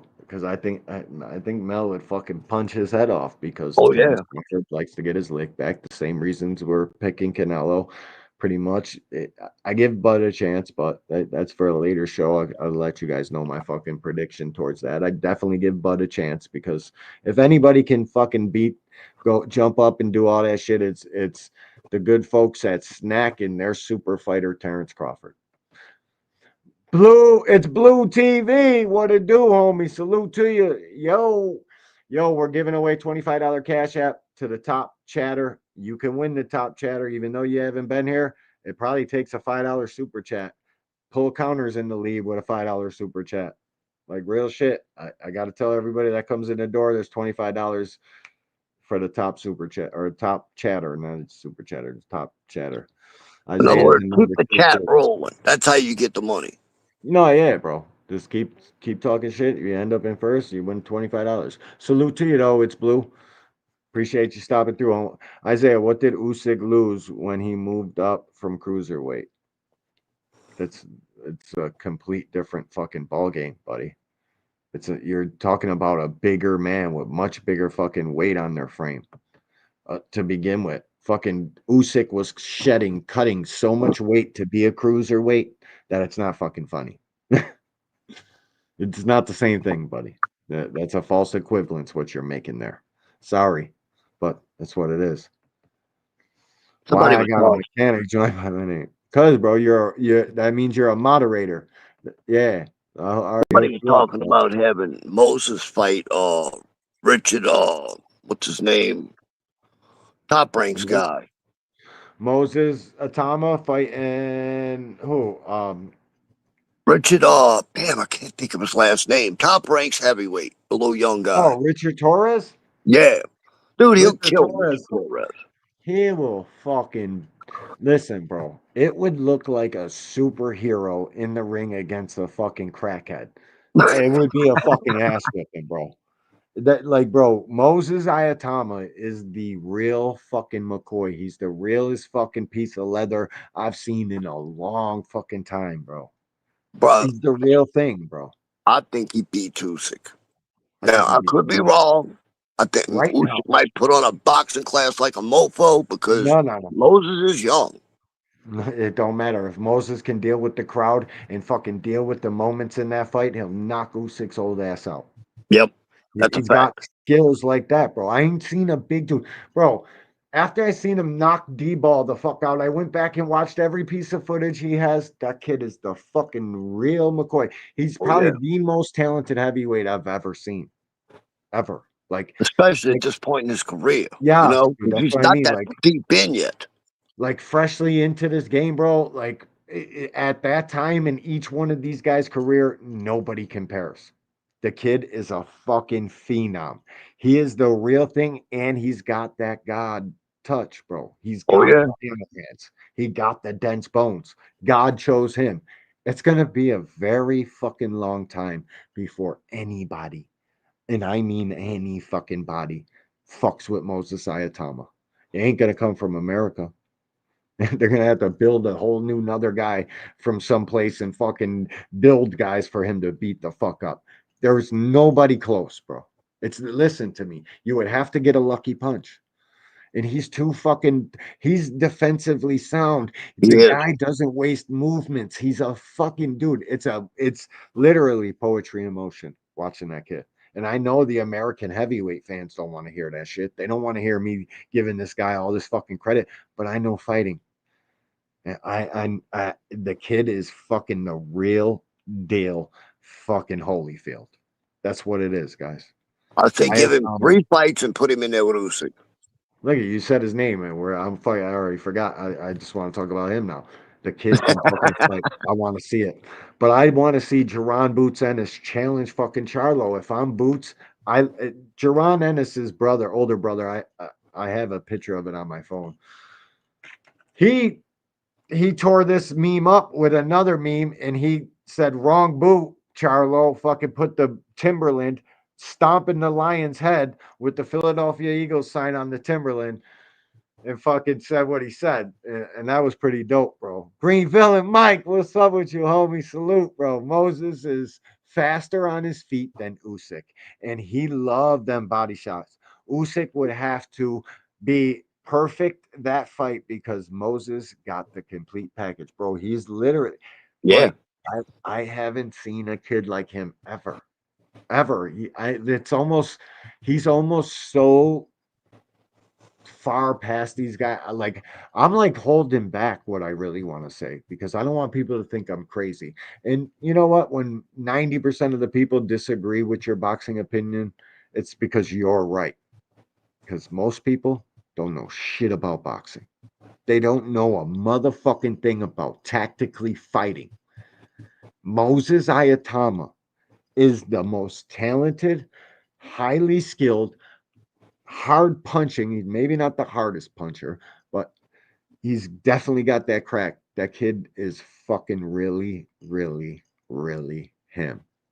And Jerry, that's why I said give him 3 fights before you stick him in there with Usyk. If that fight materializes, I would take it in a second if I'm Frank. If I'm Frank, I'm accepting anybody, whoever the fuck it is you got, give me a. Well, Moses got that. Moses got it. I will Fucking say this, social bro. boxing. What's up with you, homie? He says Moses versus Andy be a good fight, player. I think Moses will fucking smoke him. Bro. If I'm Moses, Team Moses, I go get Wilder. I try to get him in a big fight. If I'm Frank Warren is when I say Frank. I try to get him. I try to get AJ. I try to get them all. Right now, I'm sending offers for whatever you guys need. Just tell me, and I got you. Like name your price type of offer. Shit. Yeah, you know you're gonna get in the ring with this fucking young demon that's probably gonna make you look bad. But I'm sending out crazy offers right now if I'm Frank. That's how high I am on that kid. And Frank and them know it, but Frank and them probably gonna slow play it, and I would too. I would go get Joseph Parker if I'm Frank and them right now. Fuck it. Because listen, I think Joseph Parker's probably the toughest test out of all of them. Why do you think Usyk don't want to fight Joey Parker? How come Usyk? How come Joseph Parker is in talks with another guy instead of Usyk right fucking now? It tells me a lot. I don't know, but I was just about to say, bro, Usyk needs to give Parker a fight, bro. Parker has been bringing his career back. He's been winning. He's been doing it. Give the man a fight. Right, dude? I love Joseph Parker. Everybody in here should probably already be subscribed to Joseph Parker's YouTube channel. He's got one of the dopest YouTube channels, some of the dopest content I've ever seen. You ever see Joseph Parker's YouTube content? I didn't know he had it, so I'm gonna have to go check it out. I'll send you his link, OG. You'll fucking love it, bro. You'll love it. He's got Moses' promoter is Frank Warren. I think. Yeah, it's Frank Warren. It's Queensberry. Yep. Frankie boy got one. Frankie boy got one, and that kid's so gritty. That's the thing that when I heard him talk and I learned more about him outside of the ring in this past fight with D-Ball, Dillian White. That's the shit that sells me. The post-fight press conference, the little interview, I seen how he was talking and what he was saying in those interviews. I'm fucking sold because you can't be a kid from the circumstances and the trenches he's from and doing this shit and the way he said the way he's got a box. He's like, it's not because I want to be some superstar and I want to knock guys out. He's like, because when I don't box, I'm not right. My body gets fucked up. I start having anxiety and shit. He needs this shit, bro. There's no chance of this kid going off on a Mike Tyson fucking none of that shit. God willing, listen, bro. No, he's The got his head in the heavyweight right division, place. Usyk was a great fucking little blip in time because make no mistake, Usyk is just a tiny little blip in this fucking grand scheme of things. Moses is going to relieve him of all those fucking straps and rule this bitch with an iron fist from now for at least a solid 8-10 years, a solid decade. It's heavyweight boxing, though. You always got to put that into perspective. Any punch from any man can end any fight. That's the fucking that's the back draw of going out there on a limb and saying this kid's the man like that. Because in any fucking fight, he can get smoked out. This is heavyweight boxing. It's a different ball game. And you know what? I'm kind of psyched to see somebody like Moses here because boxing needs that. Boxing needs heavyweights. In America, we need our own American heavyweight. I'd like to see Jared Anderson in there with him. Fuck it, Jared. You already lost to Bacoli. Fucking get your mind right. Fucking let's see it. Give me Richard Torres for let's see these young heavyweights mix it up. Everybody in boxing's trying to get this to the old school days. Well, that's the old school days.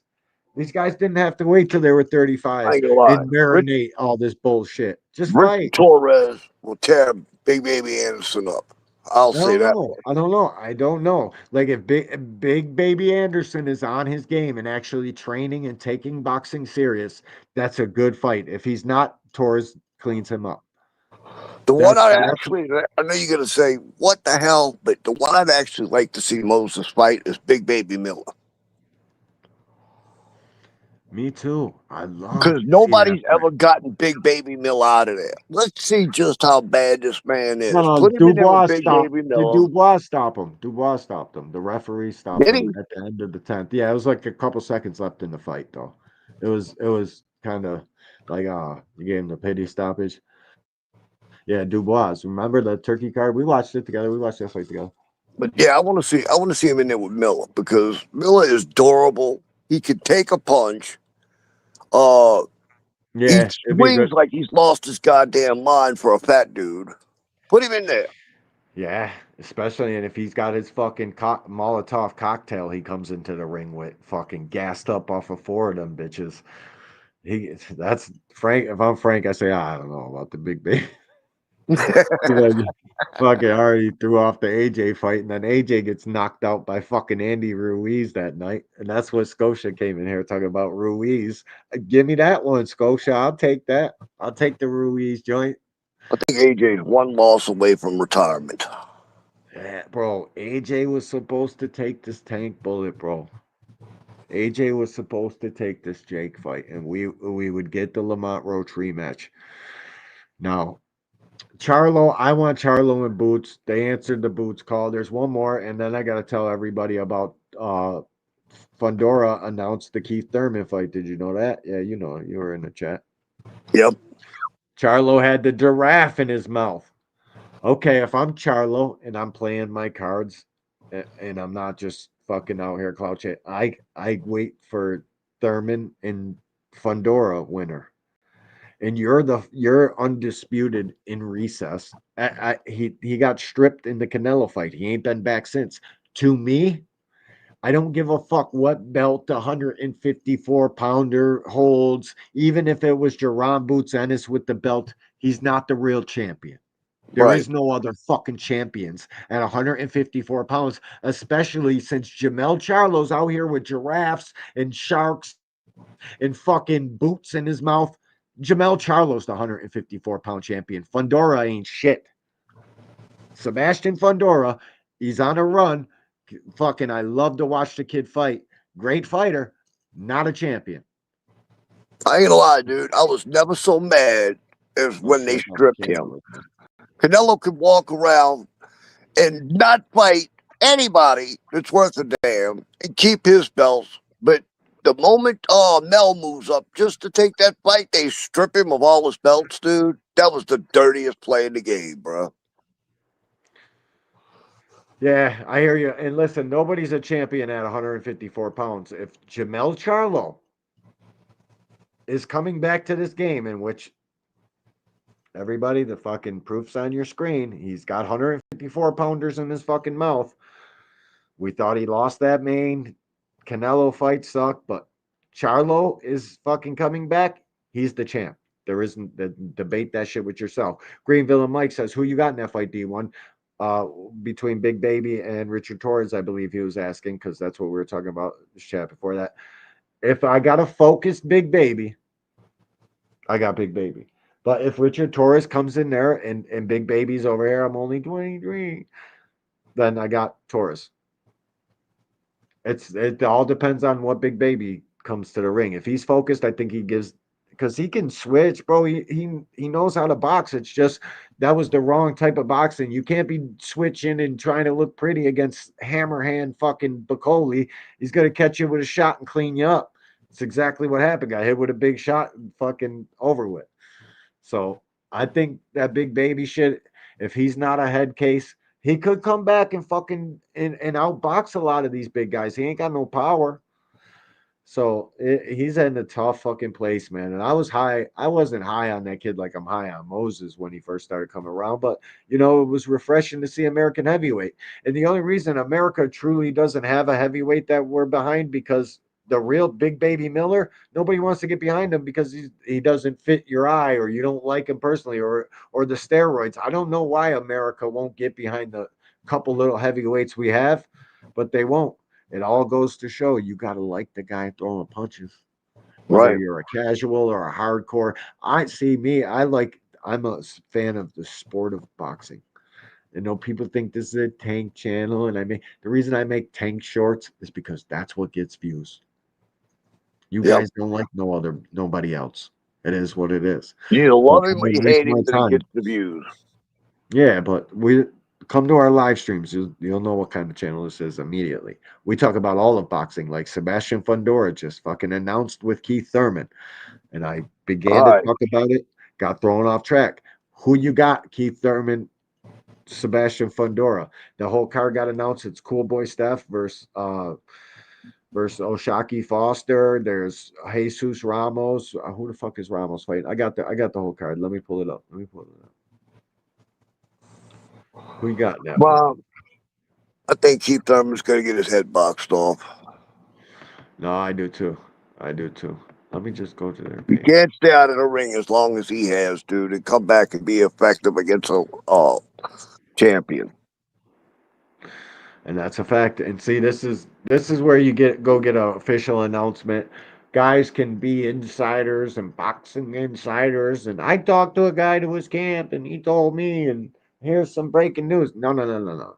If it's not on fucking PBC, MVP, Top Rank, fucking any one of these big time promotional companies not telling you that a fight's taking place, then just take it with a grain of salt, guys.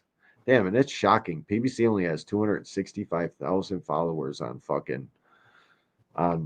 X. That's crazy. Boxers, you guys, I made a video about it this week, bro. Oh, I had to delete it. Pro Box don't got fucking friend of this channel, Schooner Davis's fucking face on the Lamont Roach Senior.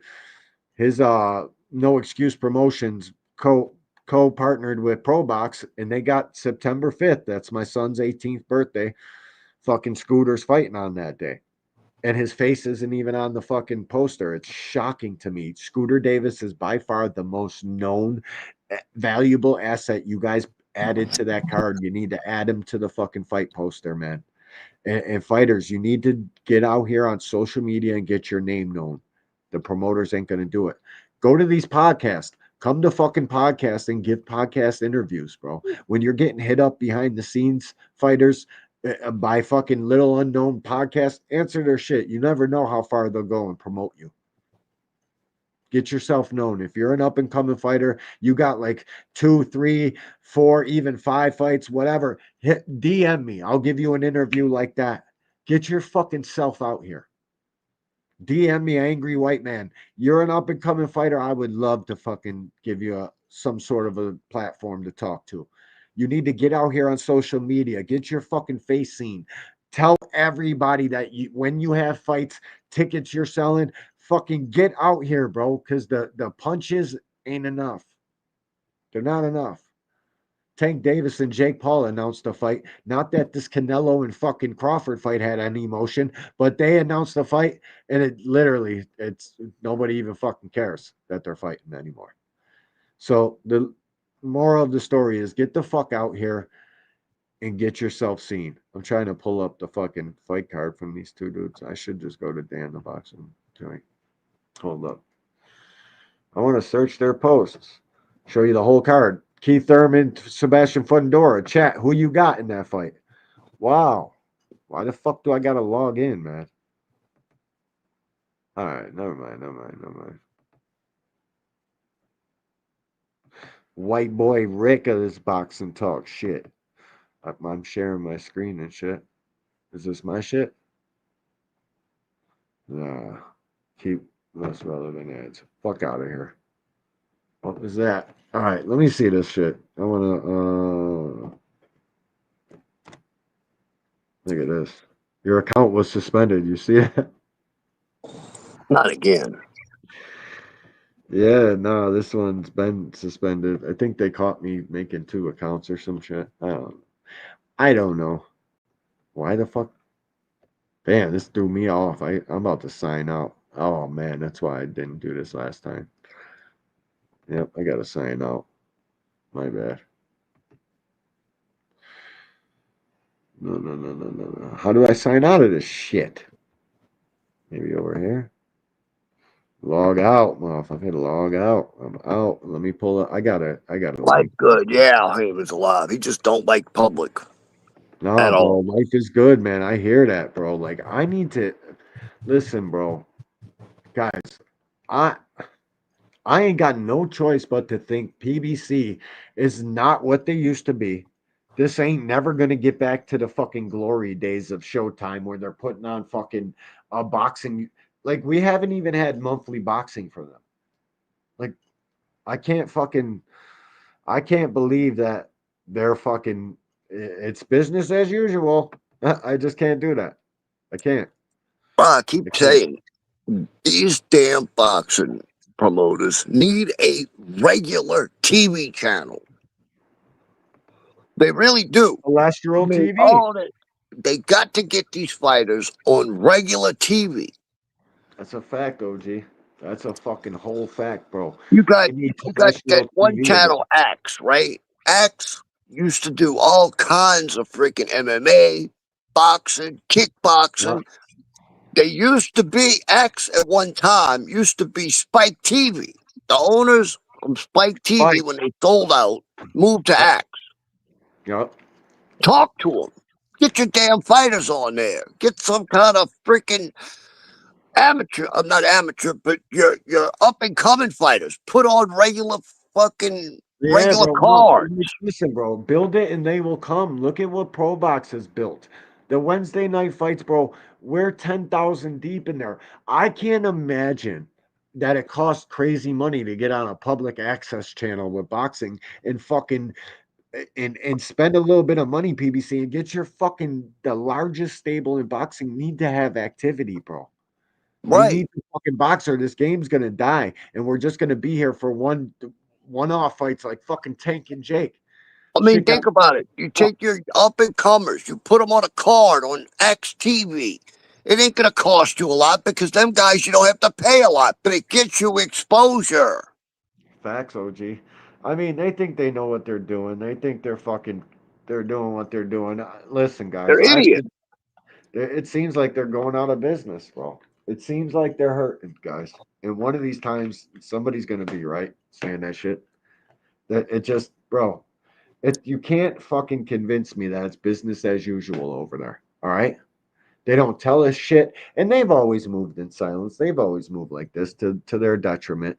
But guys, you're having a fight every fucking 3 months, and I get it. Tank and Roach fell apart, and this is like Tank wasn't as focused as people were making it seem. The fucking kid had everything else but fighting going on in his outside life. And I can't imagine getting 200, 150 million, whatever it is he's getting from Jake is going to make his outside life that much easier. People think money makes shit go away. It doesn't. It doesn't. It makes you have to fucking pay them more. But let me read off this fucking announcement and give you the full card because it's not just about Tank over here. We're going to talk about him in a second, but this is a fucking boxing channel. And if you guys watched more boxing, we'll give you as much as you can handle. On October 25th, the WBC super welterweight, my bad, world champion Sebastian Fundora returns to defend his title against former unified world champion Keith sometimes Thurman Jr. live on PBC pay-per-view on Prime Video. It's the only shit I can't stand, PVC. This shouldn't be no Hey, Miss fucking. Joette. This shouldn't be no pay-per-view card. Miss Joette, salute. Thanks for stopping through, love. Appreciate you. And I'm giving away $25 tonight to the number one chatter. A super chat, probably fucking get you to the top. Isaiah, pull counters up there. $25 to the top chatter. I got to tell everybody when they come in the door. And plus, it reminds me we're doing it.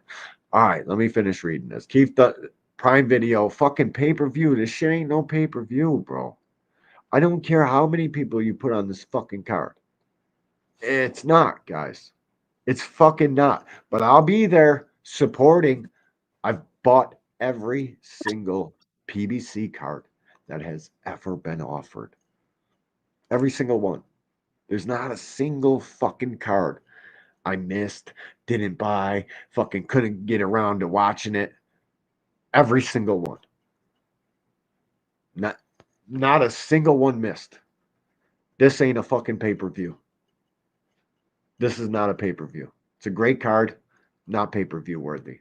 You think the casual boxing fan gives a fuck about no Sebastian Fundora and Keith fucking Once Upon a Time Thurman. Enough to where you gotta charge me fucking money. This ain't it. Your top star is fighting for $0 on Netflix. You're gonna charge me fucking $90 for this? You got to do better than that. This ain't it. Cool Boy and Shock Foster, fucking Shane Mosley Jr. and Jesus Ramos. What? Where the fuck is Frank Martin? There better be fucking 8 star-studded fights. Like, I hope this is just the 3 that you fit on the poster. Does anybody in the chat know how many fucking fights and who's fighting? Miss Joette? Just one. Miss Joette said, fuck that. I'll give you 10 to win 25. Fuck is y'all talking about? Salute to Miss Joette coming in the building to snatch in first place. Appreciate you. Appreciate. That's what the fuck I'm talking about. A knockout's playing, so you know we got a super chat. And if we're keeping it a buck, this knockout's the reason that favorite don't want to fight our favorite.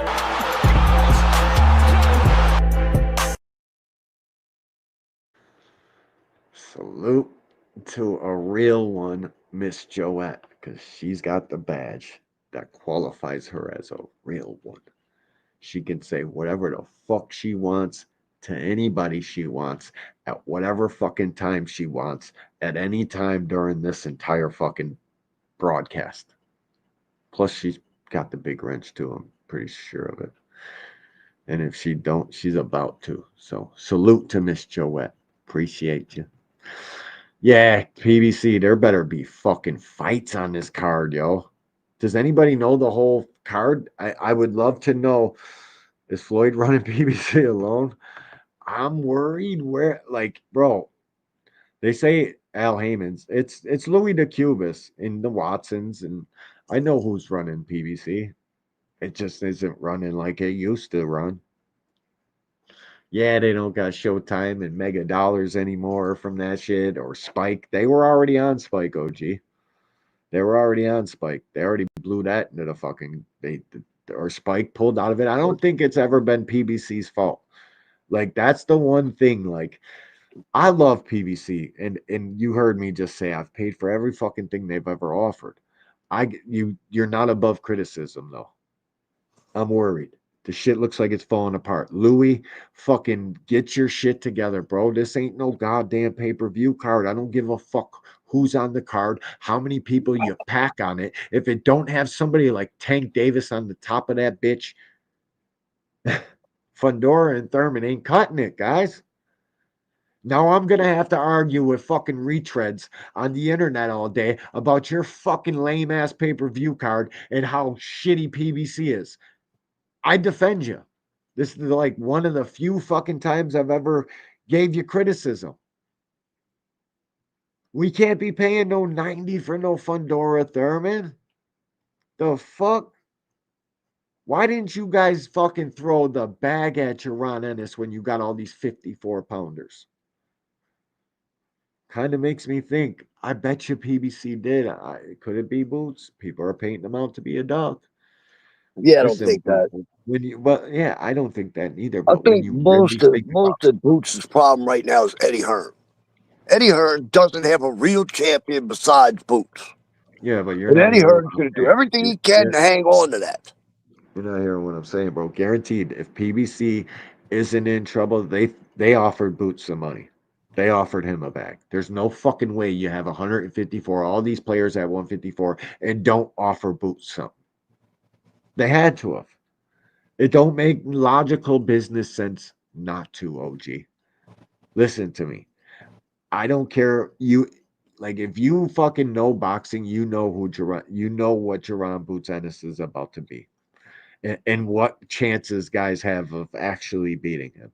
I know people think it's 154. He's good. These guys punch harder. He ducked Virgil, and which this shit's all just fucking cap. Behind the scenes, people know what time it is.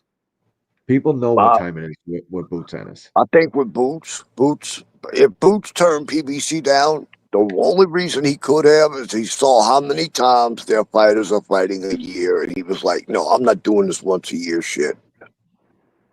Yeah, I hear you. And listen, that's if I'm Boots, that's what I'm saying. That's why I know PBC probably offered him something. I would turn it down too, bro. How many times a year does this contract for? 2? Okay. So you got me for 2 fights. Tank's only here for 2 or 3. So PBC's got to be trying to promote the next guy very soon. Tank is a thing of the past, guys. Tank is done in 2 fights. 3. He said he got 4 left. He said he got 4 more fights. He said, I got 4 fights now. It ruined my plans. I got 4 fights. Remember last week we were I was painstaking going through the fucking footage. Oh shit. I'll drop the link for y'all too, man. Like Tank has got 4 fights left. Who's the next guy that they're promoting? If I'm PBC, I would have tried to buy Boots. That's who I would put my money into. Who does PBC have? Tellez just got beat the fuck up. That was a guy they were starting to get behind and put some fucking promotion behind. Just got smashed out. Who else? Who else? Chat? Anybody know? Fucking Twitter. Let me start hearing some names. Who the fuck is PBC got next? Who are they giving this shit to? Because I don't know. Carmel Moten, Floyd Mayweather's next. Is that we're waiting for Tank to fucking leave and then we're gonna start boosting up Carmel? Because Floyd is Roach and Floyd are going at it right now. Fucking Roach. Here, I'll pull that up. I think I can. I ain't gonna lie, it makes me wonder how sick Al really was. Me too. Me too. Oh no, I need to Because fuck. Al, when he was on top of things, BBC was popping, dude. And we heard he was sick bad not too long ago. It makes me wonder how much he's still in the business and he's always just sitting back, being messed up, and letting somebody else do everything. Yeah, it does make me think that too. Miss Joette says, no, give it to someone else, please. I appreciate y'all. No, we appreciate you. And if that's how you feel when you win at the end of the day, we'll get there when we get there. We're probably going to be on for like an hour. I'm going to drop the link. Anybody want to come up here and talk shit, you're more than welcome to. We'd appreciate it. Or if not, we got more shit to go over. I got a Ryan Garcia Cigar Talk interview. Matter of fact, actually, I got to pull up these tweets. But really, Mr. Pretty Boy Company. Where the fuck is this? Did I share the Devin Haney tweet? Let me try to remember. Yeah. Oh, there it is. All right. I don't know if I want to talk about Devin Haney. The Tank shit's a pressing issue. Like, I don't know what PBC is gonna do. I don't know who they're gonna put their money into. Please, somebody tell me, man. But this Tank fight, bro. The more I think about it, the more it's like it's fucking bothering me, OG. Look, I've decided I'm going to hold off judgment until after this fight. And if he don't go after the people I want him to go after, somebody one of them at least, then I'm going to be really upset. And if he There's retires after the Jake Paul fight, oh, I'm going to go off. Yeah, there's no way he don't go get Lamont Roach. Well, at least Lamont Roach back. Like listen, bro. I I know for a fact that like if Tank don't come from where he comes from and don't have any fucking pride, there's no fucking way. All right? Everybody's got all this ammunition and batteries in their back to talk shit and say Tank's a fucking bitch or whatever else you guys want to say about him. Fucking have at it. But there's no fucking way that kid is a fighter, comes from where he comes from, and not gonna go back for his city and fight Lamont Roach. I'm almost thinking that they probably known that Lamont Roach would be this tough of a fight and fucking probably knew that they would have to rematch him. I mean, Lamont Roach, my bad. Let me say his fucking name right. Lose his head one minute. Lamont Roach. Fucking organizer, contactor, fucking tattletale, fucking like, bro. If I'm Tank, that's what I'm saying, bro. Like, I'm a pride-filled man. I can't, bro. That's why in business I would be fucking, you know what I mean? It would probably set me back because I got too much pride, bro. And I hold fucking grudges a little bit. Like, I could never in a million years fight a guy from 2 states over from the same or shit, Baltimore and DC they share a line. So they're from the same fucking place, bro. A couple neighborhoods over, basically. I can't fight the fight I just fought against that dude, being who I am, and move on to Jake Paul. I could never, because I'm too pride filled. I got too much pride. I listen, bro. Even if I go back and fight you again, and it's close, or people think you won, I'm fighting you until it's on forever. There's no fucking way that I can allow that. So that's how Tank's from the same fucking the trenches, bro. The trenches of the trenches. There's no way that he don't feel that same way. He's a fucking competitor. He's a fighter, bro.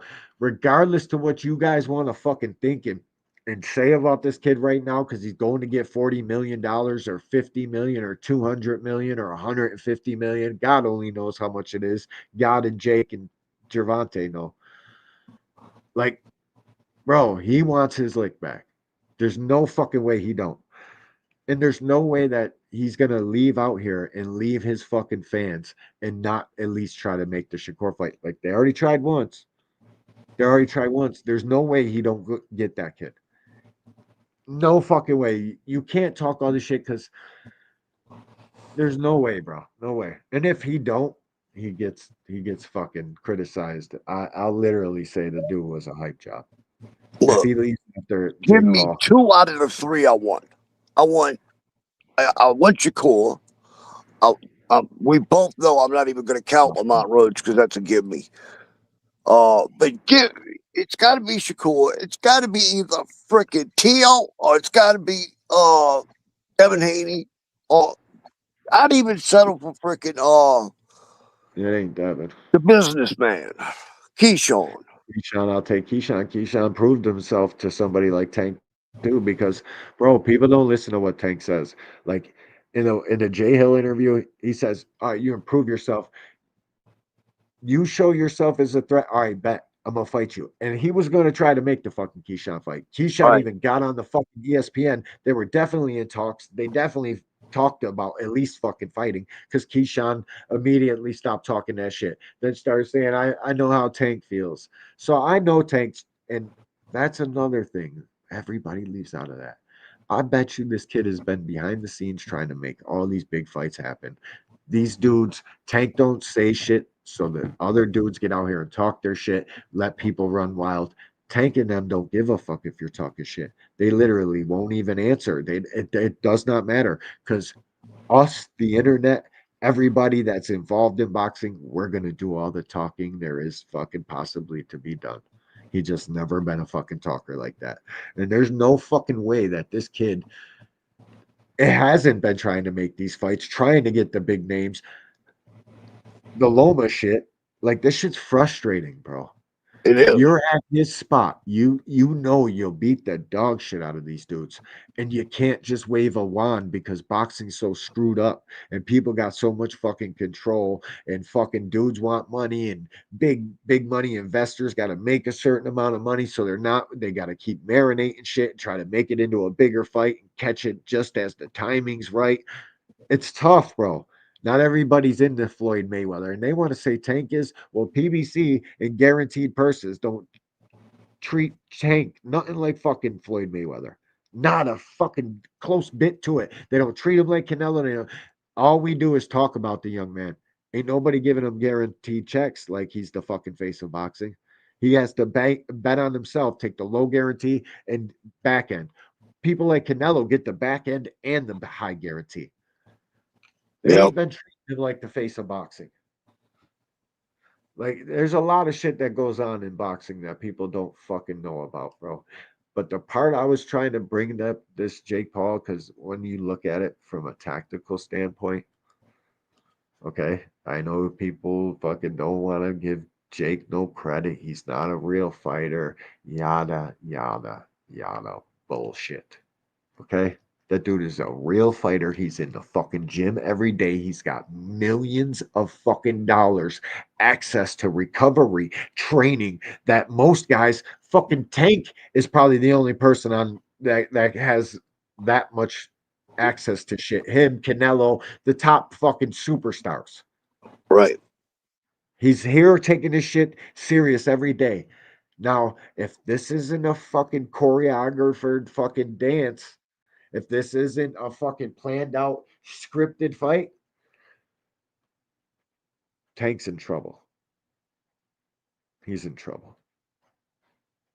He's in real trouble.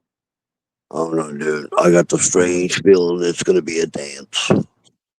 I hope it is, bro. Because listen, dude, I just went back and watched Jake Paul's fights. How much he's gotten so much better, dude. And if he comes to actually make a name off of Tank's in trouble. This ain't Logan Paul versus Floyd Mayweather. Logan Paul ain't a fucking tenth of the fighter Jake Paul is.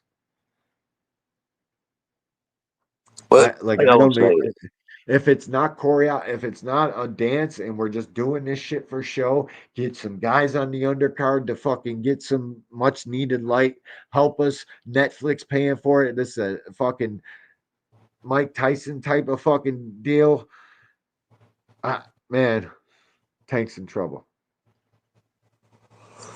Listen, bro, he's too big, too much. Tank is a little guy. Jake Paul is massive. Right. Oh, gee, listen, bro. He's got crack too. He's got real life power. Tank would have to literally do the Devin Haney to win that fight. He's gonna have to. Jake can fight. Listen, man. I know he ain't an amateur boxer. You guys, Nickelodeon, all that shit, bro. He can fight, bro. If he goes in there and says, fuck boxing, I'm just going to beat Gervonta up and plant my fucking flag at the top of boxing and take this bitch over. Whether you love me or you hate me, I'm still at the top. Whether you think I'm a fraud or you think I'm not, I still just beat the fuck out of Gervonta Davis and I'm the top dog now. I sell all the tickets. I fucking run this shit. What happens when he comes to actually do that? People don't want to hear that shit. They want to just say it's a shitty circus, piece of shit fight. I don't know if I think Tank would get into a fight like that. I don't think he would go out there and get into a choreographed fight. I don't know if he would do that. Like, bro, this shit's stupid as hell to me. The whole shit. Because he's a big dude, bro. And maybe I'm underestimating Tank and I'm overestimating Jake and giving him the size too much. But it's something to think about, bro. All I know is I want the fights I want, damn it, afterwards. That's all I want to know. That's all I know too, bro. That's all I know. And people don't want to hear that shit. People leaving up out of here because they think it's fucking. What if it's not though? What if it's not a dance? What if it's not some bullshit? What if Jake does come to fight? Shit, you got to think about, bro. Like, for real. For real. And that's what I got. That's all I got to say about that, man. We need to fucking look at it as if it was a real fight, and if it is a real fight, now you got to start looking at if Jake can fight or not, if Jake can really box or not. That's immediately what I got to. After the first day of fucking being pissed off about it, I started to tactically look at it. It's what I do. That's how I look at fights. I don't know. And it's not, if it's a real fight. And in my case, I'm trying not to think about it because I want to fight someone. If it's a real fight, oh man. I don't know, bro. I don't know. I don't know. I wouldn't have made that fight if I'm Tank right now. Because I can get 30 for fucking Shakur. And who knows with Turkey fucking here. I can get fucking 20 with Lamont. Lamont's a 50-50 fight. It's anybody's ball game, but I think that was an unfocused Tank. I take my 20, bro. I don't go get no fight with Jake Paul for no fucking 40 million, 60 million, 645 million. None of that shit. I keep my legacy intact and fucking fight for my shit. But he ain't us, obviously. So Lois, what's tactically up? looking at it, I would have to say it's a dance. I would have to say it's choreographed. That's what I would have to say because it makes no sense for Tank to not go get into that fight unless it's a sure fucking win. And if it is a real fight and they think they could surely outbox Jake, they're not equating the size I difference. And just if don't see Jake it just being comes real, to fight, dude, in no possible way because of the yeah, size. I know. There's I no see it. I see because it. Kid. Tank could sue the crap out of him if it turns real. Nah, well, it's an There's got to exhibition. be something written in the contract. There's got to be, and that's the only thing that's like, all right, there's 14-ounce gloves. Fucking, it's an exhibition. We can't have Jake's big ass beating the shit out of Tank. But if it was a real fight, it would be dumb as shit for Tank to take that fight, and that's all I'm really saying. But if it is a different fucking ball game, bro. If Jake and Tank just put on 14s and actually fight, it's a different. That's any fucking body's ball game, bro. Jake can punch. Tank is much, much smaller than him. That's all I'm saying. Lewis 45, Hundo in the place. What up with you, homie? I'm probably cutting out at 220. All right. But we hit 220. I figured 3 hours. I'm gonna cut out, but I'm gonna pull up this Najee shit, Devin Haney bullshit. I just, bro, that it's something to think about. If it is really a fight, which it probably isn't, but if it is, and that's what they hope for, fucking to put a little bit of fucking doubt in people's face. Did I pull this up? No, not bad. Not bad. This is Devin Haney and my dog Najee from Cigar Talk going at it. Oh shit, I pulled up the wrong one. So whatever. I know what they said. Devin Haney called Najee a sellout for taking the fucking Ryan Garcia interview that dropped today. I'm about to pull that up after this, but what the fuck would you want Najee to do, Devin Haney? This is what Najee does. He interviews boxers, preferably big name boxers. Why the fuck would Najee be a sellout for fucking interviewing Doing his Ryan job. Garcia? Huh? But doing his job, basically. That's it. Doing his fucking job. Did I pull up Najee's tweet too? I don't even know how to fucking surf through this. Hold up. Let me grab this. Devin Haney. Let me see. I'm gonna pull it up from the start. But Devin Haney called him a sellout. Didn't know how to I think he deleted it. Shit. Tell me this dude deleted his tweets. Oh shit. Devin Haney said I'm straight. Oh fuck, I can't even pull it up. But Devin Haney said you're proving my point. Najee told him them fucking you must be not seeing straight from them left hooks you was taking. Yeah, the guy's pretty interesting. Oh, right here.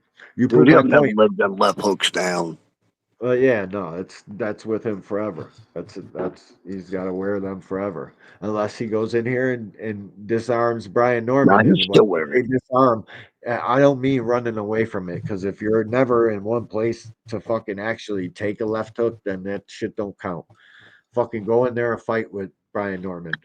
He said, "You prove my. It's about time ninjas like you start getting the shit slapped out of them." Ninja, you can't fight a lick talking about left hook. Well, he was talking about the left hook you took, not a left hook he would be applying to you or a left hook he got. Fucking dude, Henderson, Nevada can't understand that. This shit's crazy. Comprehension on the internet is at zero. I don't give a fuck who you are, where you're from, none of it. These motherfuckers don't understand, bro. They don't know how to talk shit or something. Shout out to fucking Najee. He cooked Devin with the left hook tweet. I don't got it, but we're gonna go into the fucking interview that Devin Haney lost his mind over. Fucking, this is why Devin said he was a sellout, bro. That was whack as shit for him to tell him he was a sellout over that shit. Is this it? No, that I was mean, sparring. it makes no sense, bro. The man interviews boxers. Why is he not going to interview Ryan? It makes Exactly. no sense. That's his damn job. Why would he be a sellout? Like that don't make no sense, bro. You That's can't. as bad as Blood and Boots. They're not even close to being friends, but he's a sellout. Yeah, he fucking Stupidity we got today. broke the code and shit. That's Bro, crazy, it's bro. stupidity. It really is. Yeah, that is, bro. Bunch of feminine dudes starting all that crap. That's right, I said it. Feminine dudes. Feminist. Feminist, bro. Yeah. All right, we're gonna play this Ryan Garcia shit. And this is why Najee is a sellout. Najee is not a sellout. He's a fucking real one.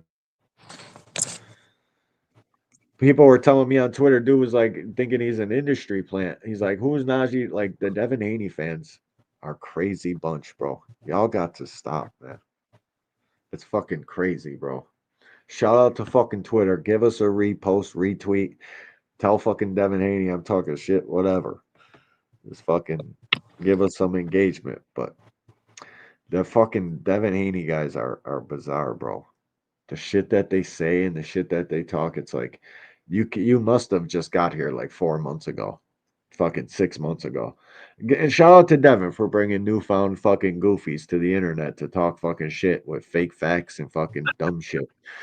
Fucking You know, salute to you them. can always tell the casuals because the casuals are the ones that turn into these freaking maniacs. You got the Tanker maniacs, you got the Devin Yeah. maniacs, you got the Bud Oh, maniacs, you yeah. got the Shakur maniacs. Yeah. And bro, don't fucking ever refer to me as a tankomaniac. Not you. I'm just saying fucking people, bro. Because Well, listen, dude, I had somebody try to do that to me, and I was like, prove it. fucking What about tankomaniac going is fucking overboard with tripping. Tank fucking talk? Yeah, like what? Tell me shut your fucking mouth. Anyways, bro, Tank is a fucking small blip in boxing history. I'm gonna be a boxing fan well after Tank Davis has anything to do with this shit anymore. I'll be here to the day I die. I don't fucking dude, maniac, tank a maniac. Like I don't know where they're making these people up. I guess Twitter. They're saying like the way they fucking I don't know where they find these people because the three people that I know support Tank and people think that we're Tank fucking Tankomaniacs or what. None, all of them are here for boxing, for the sport of boxing. It's just Tank happens to have the best fucking fights, the most exciting shit to watch. He I is, think but my to next me, he's guy. not. To me, I he's think my not. He's next. one of them. Go ahead. No, I'll you fuck go up. ahead. Did you? I said I was going to say. I think my next guy when Tank retires is going to be Abdullah Mason. My I guy's really pretty like good. that kid. David Benavidez. I like Abdullah a lot too. I'm worried about the chin thing. Be hard to hit that kid now, but he stays sharp focused. He's a Scooter Davis. Yeah. Just interviewed. Fucking, he gave KMJ a fucking interview too. I like Really. freaking David Morrell too, bro. Actually, Scooter Davis is probably he's the next guy I'm gonna fucking really get behind and watch and fucking. Look, I still say if there was no David Benavidez, David Morrell would be the next big thing. Yeah, You know? David Benavidez is real good. I think Scooter Davis beats Abdullah. I think he'll beat Kid Austin. Bro, Scooter Davis can fucking really fight, bro. And he punching. And he punching. I'm gonna have to go back and watch some of Get his to the shit. top. September 5th, tune in. He's on Pro Box. He'll be probably one of the fucking. I don't even know what fight he is. They did such a bad job on the fight poster. They need to fix that. I don't know why it's so hard to fix a fucking fight poster. I make shit every day. Take like 10 minutes. But hey, whatever. Scooter Davis is next, bro. I really think so. Fast kid, dedicated, fucking punching power, speed. It can box, bro. Can really box. Listens to instructions well. Got all the fucking intangibles, bro. The dedicated part, the staying in the gym and knowing who you are, and knowing what you got coming next, bro. That's the shit that you need. I got a strange feeling about Monster too. I don't think Monster's in it for the long run. I think the moment Monster gets knocked out and beat, he retires. He's probably gonna get beat, but he's probably gonna get knocked out by MJ. There's a reason they didn't fight MJ. Yeah. There's a reason that they've been pushing that fight off, fucking not wanting that fight, because they know Monster's a sucker to a left fucking hook. They know Monster fucking can take a fucking, he'll eat a hook or two, and if you really got crack, you'll knock him out. Yep.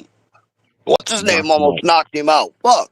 I don't know how that dude came back. I mean, he came back with a vengeance. Yeah, bro. Cardenas, bro. I want to see him back in the ring. Matter of fact, bro. That was my guy. I was fucking rooting for him. I thought I was about to hit, bro. When he knocked Monster down, I was like, it's over with, bro. I But could that not shows believe Monster got up from that shit. And then he beat him. Stopped him. Got up and stopped him. Monster is a bad, bad dude, bro. But I just think there was a reason they ain't fight MJ. And now they're fighting MJ. His fight's coming up soon. I don't even know the date of it. I can't It's wait gonna be a to good see one, it. bro. I can't MJ wait to see it. MJ can fight, bro. And he got a fucking solid punch, bro. Mark my words, though, bro. I think the first time Monster gets beat and knocked out, he retires. He's out? I do believe, because if you listen to him talk, you know, they would ask him about going up in weight and would he ever fight Tank. He's fucking maxed out. And if you listen to him talk, he just has that sound to him like he's only in it for a little while. Yeah, I hear that too.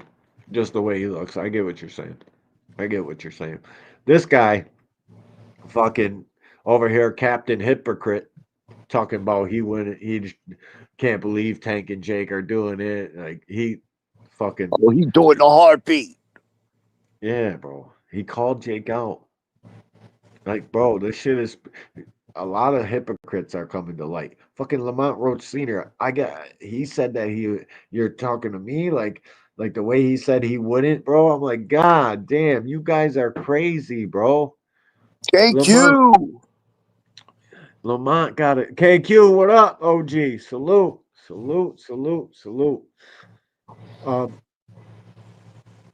Fucking, I forgot what I was gonna. Oh, Lamont Sr. fucking acting like he was going to turn it down too. It's like, what? Bro, I'm worried about this shit, OG. I'm worried about it. Bro. I just don't see it being real. Bro, I pray to God you're right, bro. Because remember how Logan Paul came out against Floyd Mayweather? Yeah, but I'm telling you, dude, the size difference is why it ain't going to be real. He was coming to make a fucking name off of Floyd, bro. But he blew his fucking load. Listen, bro, I'm worried, dude. I am not. Bro, I'm worried, bro. But this fucking trash in the fight. Right, it's just too many. It's just too big of a size difference for it to be real, dude. That's why from the beginning, when this shit was being talked about, we didn't think the fight was going to happen because look at the damn size difference. We're talking about a 200-pound man to a man soaking wet is 148 pounds. Fucking You know? OG. Yep, yep. You're right. You're right. It is a big And then size difference. Tank, at the one time when he first started his career and he wasn't taking it serious, his weight and all that other shit, the highest he ballooned up to was like 159. Yeah. Yeah, it's crazy. This is crazy. OG KQKC says Ryan know its history in boxing and he wish he was like Tank and Paul. Yeah, but his ass fucking criticizing up here. Yeah, OG, it's huge disparity, but bro, you got to remember who we're dealing with. Jake Paul is a human troll, bro. He's a real life troll. Yeah, but he's not a dumb human troll. Yeah, but bro, I know he's a very smart dude, and bro, I can't think of no other way to get like. Did you see the fucking fight? The thing Jake Paul released. Fucking, they all want to see me fight a real boxer. You think Jake Paul wants to stop? You think he wants to fight? 135-pound boxer, bro, and he's 200. That's what I'm saying. Bro. It's not real. Okay, bro, but and what if it is real? What if it's just a fucking? I'm They're not just even gonna doing think it. about that. Yeah, because you know the thoughts of that. You know what's on the other side of those thoughts. You know that it's fucking. This is stupid shit, bro. Dumb ass shit. What the fuck, Tank? I can't stand it. But fucking. Put it out of your mind, my guy. It's Yeah, good. no. Put it out of your Leave me mind. alone. Ryan said he was 170 pounds. I had a tweet. Yeah, got a couple thousand views. All right, so let's watch the Devin thing. What you were talking about? About the. This is the right. This is it. This is fucking it. But Just play it. Ryan says he's 100, walks around at 170 pounds. How he's big and Tank's little. Admitted he is a weight bully. Fucking bullshit. Let's get it. Shout out to Najee and Cigar Talk and the fucking fantastic fucking journalistic work, my guy. Salute to Najee. What up with you, Dub? About to Man, start this motherfucking interview. I ain't seen the interview. Well, first, before I even get into the interview, I gotta tell y'all, man. Shout out to my brother D1, Out of Order Promotions.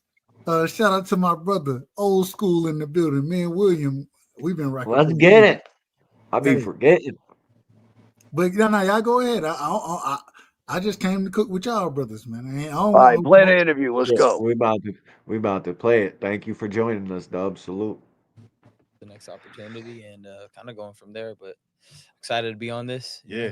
Now, hold on. Are you actually training? Because I know you had surgery on your hand, recently. Yeah. Like, how's the hand feeling? Like, Oh, where you at with that? Yeah, I'm already kind of signed off to get back to work. His hands so, are. I mean, don't I've been look lifting like they weights, but I punch haven't hard. been punching nothing. But yeah. Now, now I'm kind of clear to start. Hold on, he had hand surgery. Yeah, that's why he fucked off in the Rolly fight. Everybody's like, it's because he wasn't on juice. I get it. That's the easy thing to fucking blame, but nah, bro, he was fucked up. Yeah. So in the Rolly fight, I'm shit just was asking. broke. I don't know nothing about it. Y'all educate me. Yeah, something wrong with his damn hand. I don't know if it was torn tendons or what the fuck, but something was wrong with his hand. That's why he couldn't punch hard. Boxer knuckle. It's where the tendon lifts off the fucking top of your knuckle and slips to the side. They got that same shit Shakur got. So are They we gotta giving read Shakur the past it. same pass we're gonna give Ryan here? I don't give him no pass, bro. Well, I You're gave getting him the a ring. pass on the Dos Santos fight, dude, after I found out about the hand. I'm just asking the question. Yeah, his But it hands are. still looked pretty damn stupid. Oh no, bro. I got the way different thoughts. As soon as I got told Tank's fighting Jake Paul, I got different thoughts on every fighter in lightweight and who will beat who. The Roach shit. I think Roach could might be able to do something, but that's for a different show. This fucking kid had Yeah, let's hand play the problems. damn interview. He had hand problems. He definitely had to get his shit fixed. People fucking, you know how narratives go. People, they love their favorite fighters, so it is what it is. You know. Sitting in the bag and whatnot. So Do you miss it when you have like time off, or is it like, you know what? I'm kind of glad I could just relax and chill for a little bit. I mean, I kind of went through a stretch where I didn't miss it, and shit, I kind of didn't really want to box too much after the I'm Devin over fight. here off coded. So, I hit the like button. I hit the like. Kind of dealt with that for like a minute, and then not till recently, I'm like, man, I want to get back to this. I know. Tay, what's up with you, homie? Salute, sexy Kendra. What's up, love? Thank you for joining us. Salute. Oh, yeah. I could, be at the highest level. So for me, I kind of have a second win on wanting to get back in it and destroy shit. But I kind of lost it a little bit. Damn. I guess that's natural, just how everything went, right? Like that was a crazy time. Shout out to Najee, bro. The dude is fucking smooth with this shit. He does great work, man. Everybody, if you don't know who fucking Cigar Talk is, you should know. Go subscribe. Great But, shit. I mean, did you feel like that the last fight? Obviously, you fought Rolly. I didn't really want to fight. I was kind of just forced in a way to fight that fight. It's not something I really wanted to do. I could, it just for me, it didn't feel like a right timing. I came back from a year and a half, a year, suspension, but I wasn't really training. Yeah. I didn't do anything in the year time except fuck off and do whatever I wanted. I went on a celebration tour. Yeah. It's just my team wanted me to fight. They were like, "Yo, fight." I'm like, man, I don't even want to fight. And then on top of it, it's like trying to find a trainer in such a little time. Hold on. And, When like, was this I wasn't interview? even thinking about boxing. It just dropped today. Okay, hold on. So the brother just said that he didn't want to fight Rolly, but his team wanted him to fight him. So he took the fight and he lost the fight, right? Yeah. Yeah. And he didn't even train for the fight. That's why he looks so flabby. But why are you fucking up? Like, all right, go ahead. Y'all keep going. Because he's not dedicated, dog. Come on, bro. We know this about Ryan. No fucking superstar, fucking prima donna. Get your shit together, kid. Gotta be focused. It's some bullshit what he's saying right now. Well, why do you always hear me or even type in the chats, bro? If this dude ever dedicated his damn self to the sport, he'd be so much better. But that ain't up to us. It's not. I know that. I'm just saying he doesn't fucking dedicate himself, dude. He fucks off. Why would you fuck off a year of your career, even if you suspended? You're supposed to be training it. You want to look the exact same. Go get back into the ring. Bro, that was the rumor why he got kicked out of Reynoso's camp, because they wanted him to train and he didn't want to show up. Yeah, dub, bro. Like my son would tell you, bro. I'm so big on time. There's no fucking way on this planet I'm just gonna go fuck off a year in my prime fucking fighting years when that's what I do for a living. I'm gonna beat people's asses, and when I'm done, that's when I'll fuck off the time. I tell my son, time is too much, man. I tell my son now at 10 years old, I'm like, dog, you got to figure out what you want to be good at. Do you want to be good at soccer? Do you want to be good at basketball? Football? You gotta understand, what do you want to be good at? That's what we're gonna train in. Facts, bro. My son's a quarterback. He always plays his first college game Sunday. But you know the craziest thing, D1. My son always said, I want to be good at all of it. Okay, then get what I tell him. If you want to be good at all of it, then this is what you got to do. This is what's gonna make you good. To be faster, stronger. We need weekly. I try my best to do it weekly for him. I need 1,000 push-ups weekly. You know what I'm saying? 1,000 sit-ups weekly, and you got to run this hill. At least get to work. You gotta get to work. You gotta free. Salute, bro. Shout out to my brother. Go ahead. Yeah, gotta work, bro. You want to be good at something? It's go get it. Don't stop Come wasting on, bro. time. Play this interview because I'm leaving it I got in shortly. training camp. I'm like, what the fuck do I do? I don't even know what to do. Like, I wasn't used to like waking up every day, doing the training, doing this, doing that. Like, I wasn't used to. So like everything was kind of like brand new to me, and it was like trying to get my foot together. And then Derek came in with like 3 weeks before the fight, and then we were trying to adjust. It was just kind of a lot of chaos. It was just wrong timing for me for that fight. But that kind of makes sense. I mean, I'm assuming that's how it played out. Because me as a fan, right? Wait a minute, man. We gotta stop it, man. We gotta way stop Rolly it. beat. I didn't think that. I'm like, I think a lot of Okay, people. it's that his female fucking. So you telling me you've been working your entire life to be a professional boxer, but now all of a sudden it's different to wake up and train? Yeah, them sheets, bro. You know what they say about Money changes dudes, bro. But this is out of order, man. This shit is out of order. Nah, you're super out Why of he's order, still bro. living off that tank money, dude? He raised so much of that tank money, it ain't even funny. So Ryan's just doing what he wants to do. The problem is he doesn't dedicate himself to the Problem is, freaking sport. So we will never know what this kid truly could have been. you ever wake up in Egyptian cotton?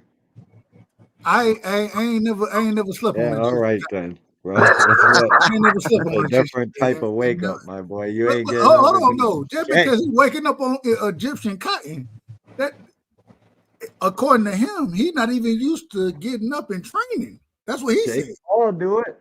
Jake Paul get up and train. He Hold on, been. we're not talking about Jake He, Paul. We're talking about Ryan But I'm Garcia right saying, now. bro, he's waking up like that. He getting up in them satin sheets, bro.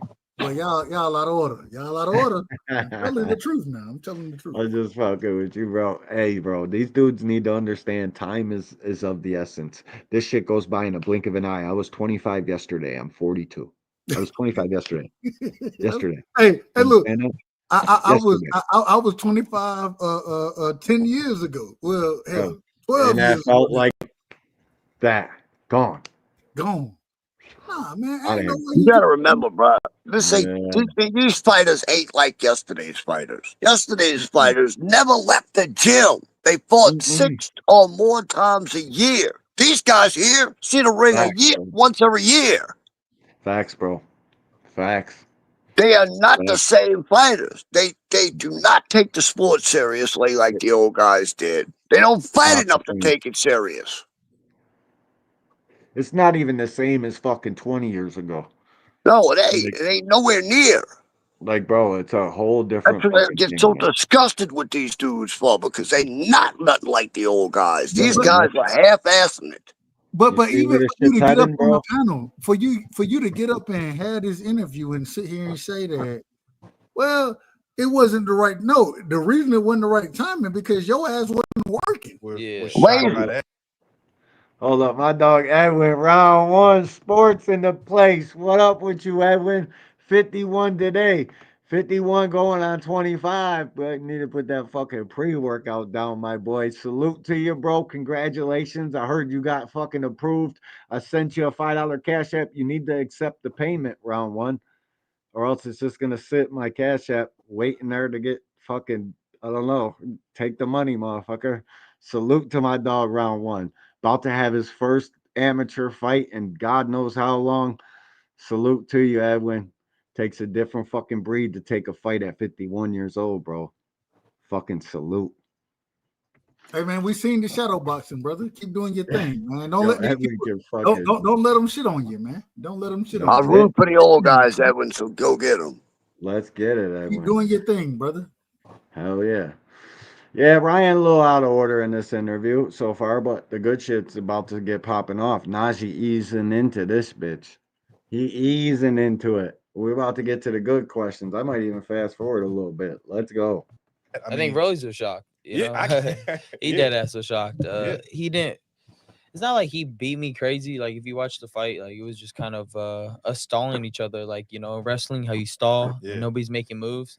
That's pretty much what it Gentleman was. agreement.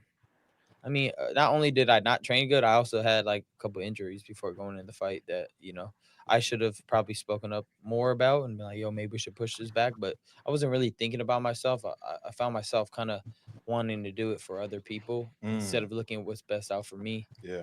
And just kind of should have stood my ground on a couple things. But again, it is what it is. That happened. I know that I'm a better boxer than him for sure. I just kind of didn't have my best night, and it just happened how it was. Do you feel like the force that you're saying, like your team and everybody, it was mostly just because of the Devin Haney rematch, right? Because like that was the thing everyone was looking forward to. That too, and there was just so much riding on the line, that they wanted me just to get a fight in really quick, and I should have just took my time and knew that I wasn't in the mindset to fight. I wasn't in the way you need to be before, or even in training camp. Like, I mean, I think Shakur said it best. I mean, he said that it didn't even look like it trained.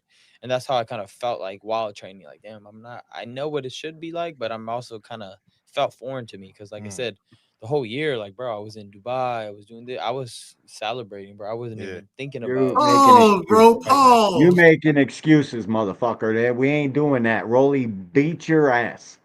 We're not doing that. You ain't go. We don't care you were in Dubai and fucking this, that, and the third. You're soft as shit. You should have been focused. Rolly fucking was focused. He Rolly was. won that fight. There But ain't no think about excuse this. for this. He said he didn't even talk to Derek James to go to camp until 3 weeks before the fight. So he didn't train at all, basically. Hold on, though. I gotta. When we talk about training, and I, y'all know how I talk, anyways. Mm-hmm. One of the being dedicated to the sport is that's the most important thing in boxing. You got to be dedicated to go and whoop a nigga ass, respectfully. Yeah. And when you telling me, oh well, hey, I was celebrating, I was doing it. Dude, the lost potential with Ryan is pathetic. Y'all now, and now I'm gonna be controversial here. Y'all gonna tell me that the man beat Devin? Listen, I ain't even bro. finna get into it. I don't I'm gonna even get get into into it. I'm that gonna 'cause get I into wanna it hear in a that. second. I'm gonna get Shout into out to James Marshall in the building. Salute to you, bro. Yo, you guys got like 10 minutes and I'm gonna end the fucking chat. Undisputed pound for pound chatter. Get $25 at the end. I'd imagine Miss Joette's still in the lead. Yeah, it's anybody's She said ball she didn't game. want it, so you got to pick someone else. Man, I owe this nigga a 24-hour live because he lost to Rolly, bro. I had to do a Oh 24-hour God, Dub, you should have came over here. I would have told you who to pick in that fight. You picked Rolly? Fuck yeah. No, we picked Ryan. I think we picked. We Ryan. did. We picked Ryan. But I knew. But no, it was. I knew Rolly had a chance, bro. If you watched the sparring, you knew Rolly had a Dub, chance. we're just You knew it was gassing a you, bud. 50-50. It was a 50-50. I didn't think it was 50-50 at all. I thought No, Ryan. yeah, I know. I didn't think none of that, and that's We why did. I do a 24 Yeah, but remember I told you, D1, I said, Broly's got that, all he needs is one, really. He tells you in the watch. He tells you how hard fucking Rolly's punching. Said you feel them fucking punches, bro. Watch. Bro, I never even thought about fighting. I was doing whatever, and then they were like, "Yo, got to get ready in 2 months." I'm like, "Fuck." Right. I tried my best and whatever. So how do you wrestle that with yourself now, right? Like if I'm gonna come back now, like when's the right time? Because like the great Marvin Hagler says, it's hard to wake up and train when you sleeping in silk pajamas, right? Yeah. Your life, just me looking at it outside in, you made a shit ton of Salute, money, life like you is got all good. this stuff. How We'll do see it you in, kind of bro. still get I'll yourself see up you on at these this point to YouTube really streets. do what it takes to like go to that level? I think it's the same way like before the Haney fight. It just something in me that when it's like a high competitive fight or somebody that they don't think I could win, or I'm gonna do a huge event, it just brings something out of me that I want to go all in for. So yeah, it was something like that. The Rollies fight, it just nothing picked me up for it. And I had everybody in my ear like, oh, it's gonna be easy, you just do it, it's gonna be easy. And in my head I'm like, bro, no fight. Yeah. Like, right. it's like easy to say that out. yeah, it's like, yeah, he might not even fight the same, which he didn't fight the same. He boxed. In his fucking head, he felt them punches in sparring. Was like, yeah, fucking right. This dude's coming to fight, bro. And when you know somebody, fighting, it matters, man. Fighting, it matters. Cash, what up with you, homie? What up, my boy? What's What up? Dude, it pays My to brother, know you're fucking my brother straight out of Alaska in the building, man. Shout out to Crypto. fucking right. Or the Bears and shit. Crazy. Damn, bro, I need to come see you, son. Come kill a polar bear. Shit, my son's football logo now is a moose. The Pioneers, dog. The moose ain't no joke. Fucking moose, crazy, bro. Well, y'all hold on. Y'all got moose in upstate. Nah, there's no. Is there moose in New York? I don't think so. Very, very upstate. Like I'm in Buffalo, New York, so there ain't no moose here. Well, No, you got to be looking. Deer's like a motherfucker. Minnesota, Washington State, shit like that. Canada's where the Canada's moose. full of Alaska. Moose are more dangerous than anything. Man, one of my partners was 1,200-pound moose, most dangerous. Well, I'd rather animal run on into a damn moose than a grizzly bear any day of the week. One of my partners was he was driving from Kansas to Texas, ran into a moose, the Moose charged this shit. You know what I'm saying? He got rims and all that kind of shit. Folded the damn rims, fucked the damn radio up.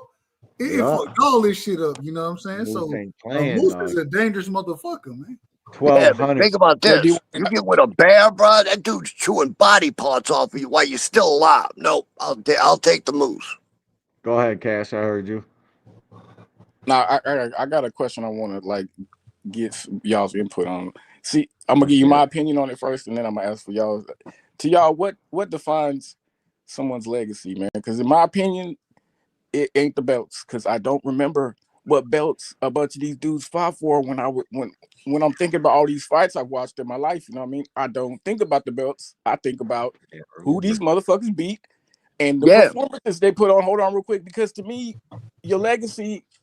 I mean, shit, unless you think legacy means you just get your names in some book somewhere, because if people ain't thinking about you 20 years from now, you ain't got no motherfucking legacy. Facts. That's just my opinion. Yep. The more your name is out there, the more you leave your imprint on whatever it is that we're doing called living life. However, people can go back and look at your legacy. That's what it is, bro. If they can pull your fucking name up, it doesn't have to be for no fucking belts, no none of that shit, bro.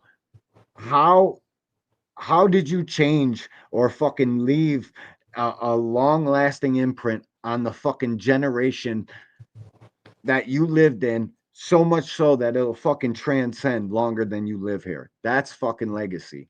That's like what you do here, like this Jake Paul Tank fight, because that's what we're really talking about. That shit is going to be so fucking big.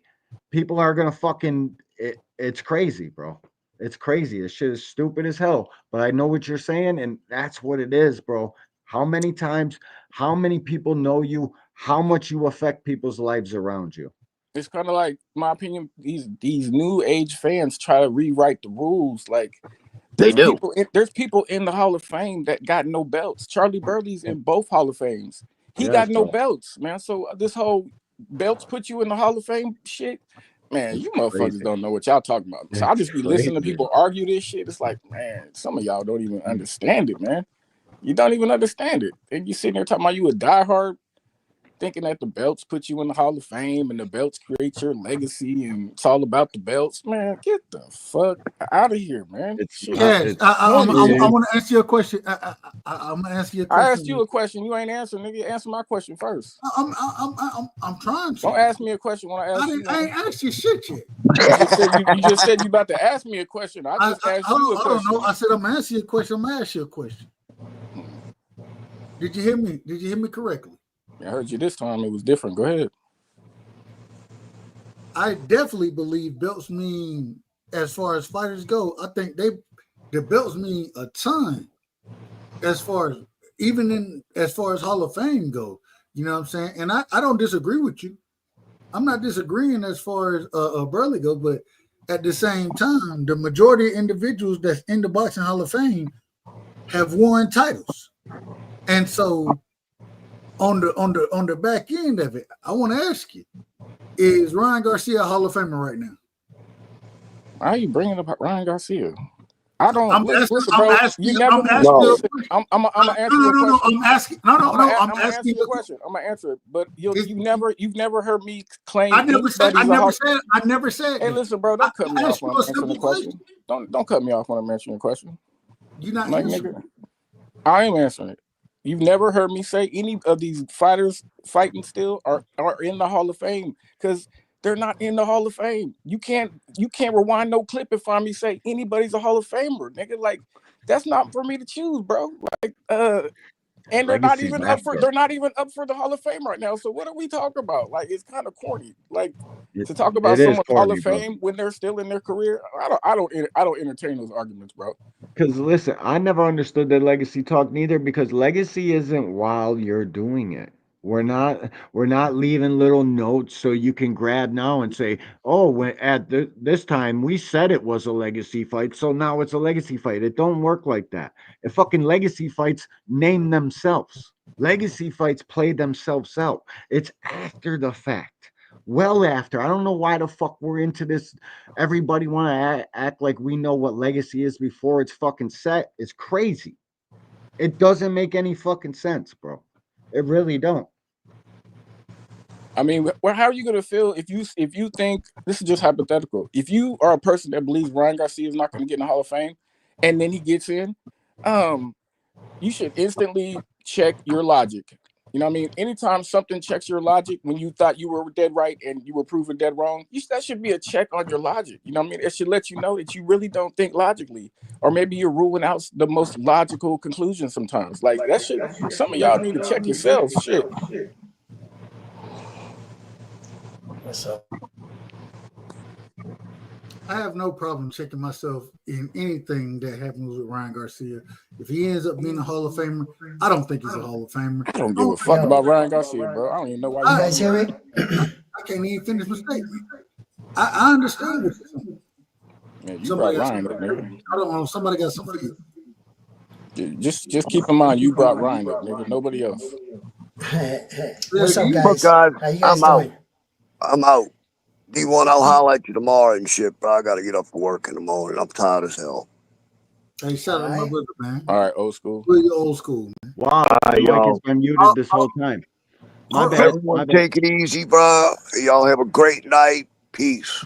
Hey, Appreciate Dub, you, hey, OG. Dub, you did say something the other night. Hey, yo, can y'all hear I want me? to ask you about. Yeah, we can hear you, Edwin. At All right, first, you had some Hold on, background. the brother got background. He got background. Respect. Do I? No, we're good now. You're good now. We're good now? Really. So Good all I'm saying is this. So you telling me that an individual that ain't never been a champion, he's a Hall of Famer, but and I'm not even saying you saying that. Let me make sure I say this the right way. I'm not even saying you saying that. Devin is definitely a Hall of Famer. You guys were talking about the belts. Respectfully, you guys were talking about the belts and whether they matter or not. Yo, What's up with respect you, to though, Edwin? Salute, bro. how you doing, brother? How you doing? Fantastic. Respect to Najee and Cigar Talk for everything he does, but one of the things he knows very little about, I guess, is this belt situation, because he speaks about them like they don't matter. And the problem is, at the end of the day, the conversation is going to go like this. When you go your career not fighting for any belts, and at the end of your career, they're going to ask you, brother, where are your rings? Where are your titles? What have you accomplished in the sport? So you might be able to pull off some big money fights, which I don't know how you're going to do that without world titles, but let's just say you can do that. And you go your entire career saying that you don't care about the belts. You're just going to be the Charles Barkley of boxing. Yeah, Charles Barkley, you were good, but you got no rings. So at the end of the day, you're going to be valued and held by your championships. Hey, bro, real quick. Just Charles to let you know. Barkley Hold on, nigga. I'm about he's to a say Hall of something. Famer. Charles Barkley is a Hall of Charles Famer. Barkley's in the Hall of Fame. Yes, I know he is. But Jordan always shuts him down with the talk like, brother, you have no rings. You're the Dan Marino. When it comes to that top dog Yeah. shit, Yeah, Dan Marino, you got all the stats. You're in the Hall of Fame, Dan Marino, and Charles Barkley. You're both in the Hall of Fame. But you got no championships. You can't sit at the table. Okay, bro, but you're moving the goalpost. Like you're making it a whole different situation. If you're just gonna keep it on Hall of Fame, then you should just stick to that. No, I'm not keeping it on Hall of Fame. I never brought it up. You guys did. I'm keeping it on belts. I'm just saying, gentlemen, respectfully, right? When we think about the highest award in your profession, like football, baseball, tennis, whatever, you want to get to the top of your sport and win the top trophy. You want to be a champion. You want to be a champion, yes. It's losing its luster. Right, and it's well said from a bunch of guys that say, belts don't matter. Well said from a guy that never won a world title. What do you know about winning a world title? And then there's other guys that go and say, well, look at these guys that made a shitload of money and they didn't have titles, like Mike Tyson and Jake Paul. And I disagree. I say, well, Mike Tyson's legacy is because of the fact that he was undisputed. He did some shit. The youngest. Yes, but he did some shit. He was established as a. You think that? Okay, check this out. Take away all of Saul Canelo Alvarez's belts and say he didn't win any belt in no weight division, and he let him retire. Who is he as a boxer? Nobody. Right.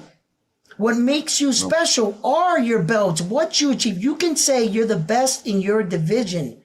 You know, right now, look at the argument between Xander Zayas right now going on in real time with Virgil All right, bro, Ortiz. you're kind of rambling on, man. Land the plane. You know, Virgil Ortiz is saying, hold on, Virgil Ortiz is saying to him, yo, yeah, man, you know, I'll fight you, blah blah blah, and you know, you're not a champion. And then Xander Zayas is saying, well, now I am a champion, and you never were.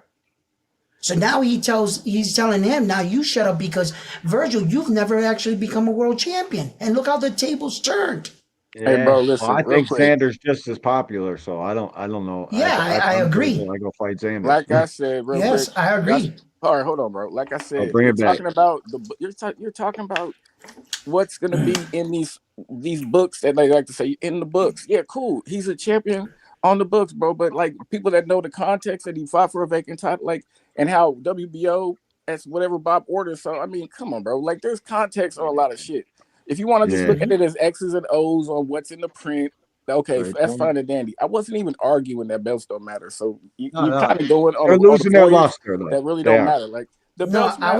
I was asking. All right, don't cut me off, bro. I was asking what defines a legacy, and I was just saying that your belts don't define your legacy. That was my whole point, bro. Oh, okay. Any boxer though, hold on, real quick, round one. I apologize for cutting you off. Any boxer that's coming up in the sport, especially the young guys, they're gonna tell you yes, it does define legacy being a champion. That's what their main goal is. It's to be a champion. And what I was saying, I wasn't saying anything. I started off my conversation with Nas from Cigar Talk. I said Najee from Cigar Talk is intelligent. So when I was basing what I was saying was towards what he was saying. I wasn't saying to anybody on the panel. So I don't know what anybody. Yeah, I started off my conversation addressing him. But the Cigar Talk. Real quick, hold on, real quick, just to answer Cash's question. What Bill told me is he don't need fans. Devin don't need fans like me. That's what Bill told me. He said Devin don't need fans like you. And he also told you what? That's what he told me. That means he can't be part of Hanos, bro. Hold on, I'm about to tell you, in case you forgot. It ain't about the belts, nigga. It's about the money. That's what he told us. And I did I not disagree? Did I not disagree there? Did I not disagree? Don't leave that part out. Did I not disagree with it? But you know why? Cool, you gotta realize why. Wait a minute. Hold on, Hacker. Hold on. Did I not disagree? This ain't Hacker. It's me talking. Hold on, Cash. Did I not disagree with that point? This is crazy work. It's all good, bro. I don't care who you guys agree with, who you disagree with. This is the facts of the matter. The fucking belts are losing their luster because of the shady business practices and dumbass moves they're making. Correct. They fucking don't follow their own rules. They don't uphold sanctions. They don't make champions fight their fucking mandatories. They're losing their luster, but it's the mark of a champion, so they'll always matter to me and the 7-year-old kid in the fucking gym that's throwing punches to become a champion. They'll always hold their fucking place. But once you get to a certain level, they no longer fucking serve a purpose to you. So you can fucking do what you want to do. When you sell all the tickets and call all the shots, that's when it becomes a fucking whatever show. But that legacy that you start to write when you get past the fucking belts and that shit matters too. The imprint you leave on the game matters most. How much you fucking impacted boxing and everything around it while you were here fucking matters. As much as people want to act like it don't matter, it fucking matters. Boxing Hacker, what's up with you? What's up, bro? What's up? You know another reason why people get away with saying belts don't matter is because there's so many of them. So like you can see somebody like Ryan walk into the ring with an intermediate belt, right? And then like the casual fan base will be like, oh, he's a champion. Not knowing that it's like a secondary belt that he's carrying into the ring, you know. It's watered down. Yeah. But if there was just one belt, if there was just like one belt, then like people couldn't do that no more, you know. But people do that a lot. They'll say, "Oh, Ryan's a champion." It matter. Rolly's a champion 135, you know. Oh, takes them or 3. But Hacker, why will it never be one belt? Huh?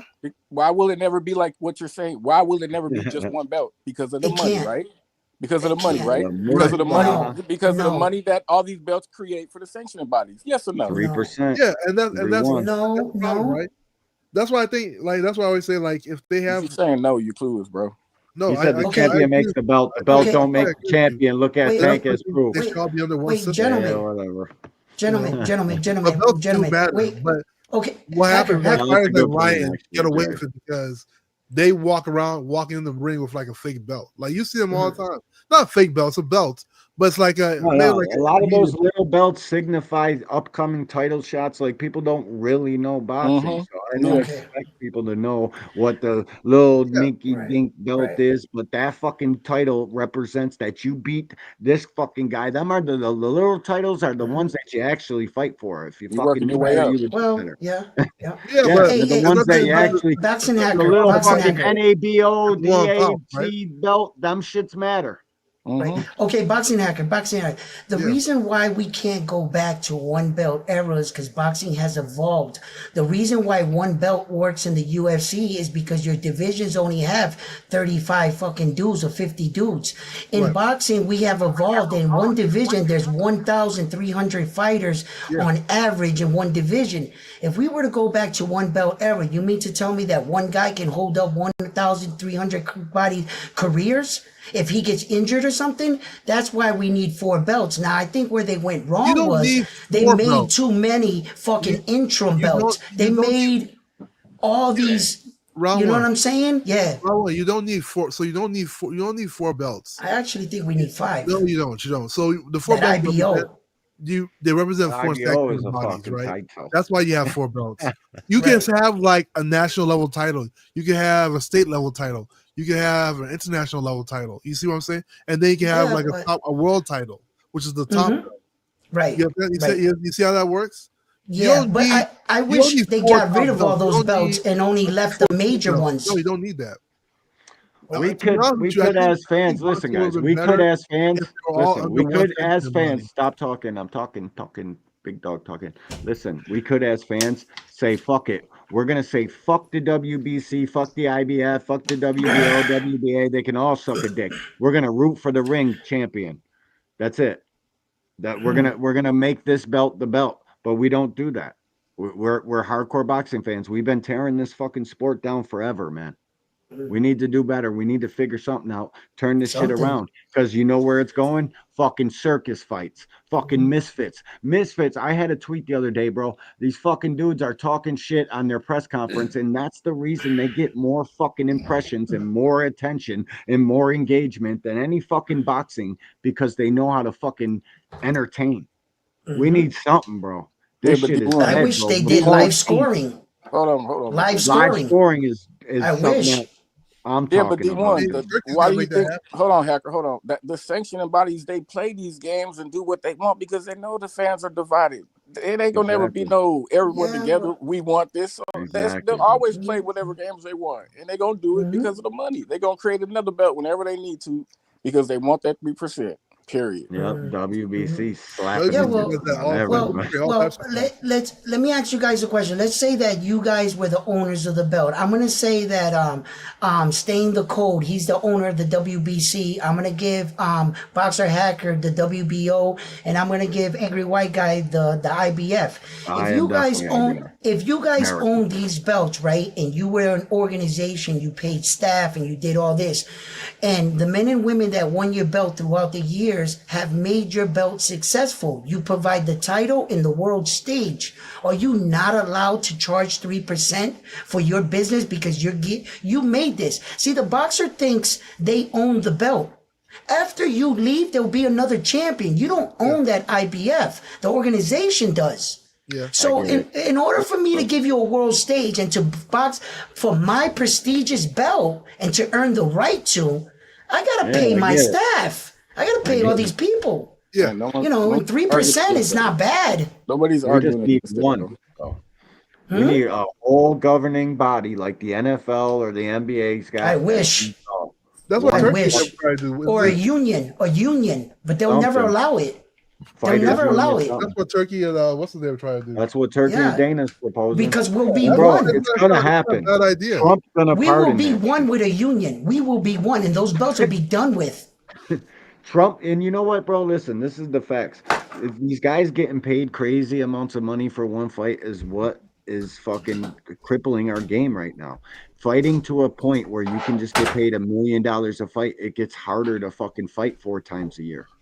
So that's what it is, bro. We need to have fucking more pride in fucking national fighting and fucking support the young guys and watching them fight at a younger time in their career, or else this shit's never gonna change. It's just gonna Right. keep fucking going on to There's only circus like fights. 5 people in the world that fight for $1 million plus. That's it, bro. That's it. But There's only 5 fighters. Let me say something real quick to Hacker. Bro, I don't understand how you don't see how Turkey going after to getting Dana and that they're attacking something in the laws to try to change that. Bro, like you don't want to see them achieve what they're doing because all of the stars that we know, there won't be any more stars. They will own the stars' names. Listen, bro, just listen before you respond. Dana White's blueprint is to own the person who's fighting for him, so they don't get to profit off of their namesake while they're under that contract, bro. You really don't want what they're trying to achieve, my nigga. You need to look into it more. And that's the only argument I have with some of you people that back Turkey so much. You don't want that system because there won't be no stars no more, bro. It will totally fuck up everything that we are accustomed to, my nigga. When you say stars, there's only a few stars. One. And then thousands of but I'm talking about the so you're talking about like hold on, Hacker. the 0.001%. I'm talking about Hacker. I'm talking about the general. Let him talk, Hacker. Hacker, real quick. Hacker, listen, I'm talking about the possibility of future stars, not just the stars we're seeing today. The possibility of the upcomers. Derek Davis, the dudes who we look at and say, damn, he might be a future pay-per-view star. That gets taken away from him. All the money that he would have been able to achieve without that system being put in place will be taken away from him, Hacker. It'll be put in the pockets of the rich motherfucker. So what you're saying, he'll get like a salary, a base pay. A base pay. Ramon, and then salute everything to you, that his Ramon. star status they would be able to profit. Wait, Code. So you're telling me they'll give him like a set price and everything that markets off his name, Turkey's gonna benefit off that? Yes, bro. That's exactly what they're saying. Ramon Sefu, salute to you, bro. Slave master mentality. We'll Dana be White, slaves. just like Dana White does. Dana White does this shit. I don't know. In the fucking UFC right now. We would be slaves. It's doing good though. So I don't know. Hacker, I'm gonna give you an example real quick. Ngannou, he left UFC because Dana White. Hang on, he was trying to pay him $1.30, I think, per pay-per-view. It's a 98 to 2. Don't jump in and cut me off, nigga. Calm the fuck down. It's a 98% to 2 with Dana White and how he does business, bro. Like look into it. Look into it before you argue with me. This shit's Django That's why he got sued. Fight Sports. What's up with you, homie? Yeah, what's up, D1? Thanks for having me on, guys. Cash, sorry, I wasn't trying to interrupt. I was just trying to clarify. But yeah, the UFC's because there's no union and no Ali Act and everything, they've been able to get champions to sign these crazy deals where every pay-per-view over 200,000 you get like $1. They don't do flat percentage splits. So I don't think they can get away with that in boxing because it's already here. Just no one's going to sign up for that. No one's going to sign up for a deal where they get these tiny pay-per-view dollars when boxing's had a much bigger percentage split. I mean, D1, you know that lawsuit. This is where it becomes. Listen, guys, this is where it becomes kind of fucking skewed, and you don't know how this is gonna go because the majority of boxing is starving. They are in the fucking gyms punching them bags till their fucking knuckles are bloody. No paydays, no money, nothing. And that's the most unfortunate part of that. They will sign. Hey, D1, we don't know. That lawsuit that Dana White lost, that $400 million, that got split amongst like over 500 fighters though. Yeah, they got like $100. Cash, they technically didn't lose the lawsuit, they just settled. Settlement, it's the same thing to me. You pay once you're paying a lump sum, you pretty much lost. You paid fucking $390, $395, kicking the balls, huh? Well, crazy. If they had gone to trial and lost, they could have lost somewhere between 1.4 billion and beyond that. So Yeah, they that's they $7 settled for a billion they pretty got. small amount. Yeah. Yeah, but Fight Sports, they still got a second lawsuit still pending. You know that, right? It's still going on. Really? That one on Dana. That one's long pretty haul. much going to get thrown out. I'm pretty sure. You think so? Yeah, I think did you so. see little You think Butterball so? UFC? All right. What the fuck's his name? The announcer, the old heavyweight. He's out here talking about Dana used to give us $1 million bonuses behind the scenes and shit. He's out here with Yeah, Shannon all right. Sharp. Yeah. I forget his name. The fuck Daniel is that? Cormier. You're talking. Yeah, Cormier. Cormier gave. Yep. Cormier. Yeah, sorry, Yep. D1, but the story you're talking about, Cormier said this after he retired, that after he fought John Jones the first time, which was in 2015, the Yeah. UFC gave him $1 million bonus backstage. But Ooh, you're breaking obviously, up. if There you go. oh sorry, You're man, good. but You're good. Good. if fighters had better contracts, then they'd get that money paid up right anyway. Right. Had they And been fucking treated Dana fairly made in the a first place. fortune off of fucking Conor McGregor fucking ski railing ass. I would have too. At But least he paid him. got to spread it around. Actually, It's the Conor only made guy he some money. paid. Yeah, that's the only guy. Well, The only guy. The only guy. Conor was made a some money, but he ain't superstar make of- no money like a boxer. That's why he went and fought a boxer. No, and he had to retired. go to boxing. He had But to he go to made boxing them to the make his money. biggest payday Yeah, against yeah, Floyd. Against He Floyd. didn't make that in the them money. UFC. He didn't make that in the UFC. He had to go to boxing to do that. No, hell no. So, He didn't. but in general, who do you think is doing better, fighters in the UFC or boxing? In Boxing. And, I mean, in and general, Dana so White, like that, hey, y'all, we're not just hey, talking y'all, about real the. quick. I Boxing We're don't not Hacker, just real talking quick. about the upper echelon. I'm Hacker, talking hold about on, like real quick. Hold on, the real quick. average, like on Geared, average. it's heavy. It's top heavy, guys. Hey, The D1. fucking UFC is ran like a company. D1. Like if That, you're with UFC, you got some shit. Ron, You what you got guys fucking but hold on, Hacker, fucking Hacker. facilities, fucking places to go, fucking doctors, all that shit. It's just UFC is kicking boxing's ass as far as the overall product, the overall fucking yeah. every guy in it's making money enough to fucking feed a family. Boxing is top heavy, guys. It's only the guys at the top. If you got a PBC deal, if you got a fucking top Right. rank deal, then you can feed your fucking kids. But if you You don't, got sponsors. like it's fucking tough. It's rough sledding, bro. I don't think, bro. Listen, that fucking Ali act, Donald Trump and Dana White are best buds. Donald Trump's at every MMA event. This shit's scary, bro.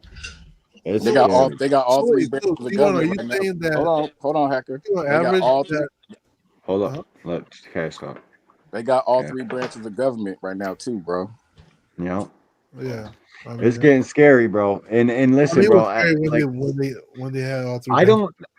I think Yo, Turkey D1. Sheik's done, bro. I think he's Yo, gonna try to D1. take a league, and that's I it. think the Ali acts when it comes to government. I think the Ali I acts hear you, Edwin. is for a You problem. think that's why they're trying to take out the Ali act for they can attack? They need to Yeah. get past the Ali thing. That's why they're That's trying it. so hard for that. For the That's organization. exactly what That's it the is. angle. They're probably That's trying the to angle. amend that. Of course. Okay. He passes Okay, I that. see it now. I see what's going on now. He cuts All right. that out of there, bro. It's on and popping. Turkey Al Sheik goes and Right. buys all the little fucking gym rats, guys that ain't Right. making shit in the gym, guys that can't fucking feed their families. He goes gets 90% of boxing. The desperate ones and gets them to sign.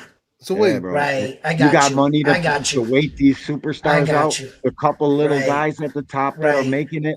Well, I got dough to wait them out and keep paying these Right. little slave wages over here. Eventually, fucking the programming that Dana White got, fucking all this shit that he's fucking planning on doing, Gotcha. it could catch some shit, bro.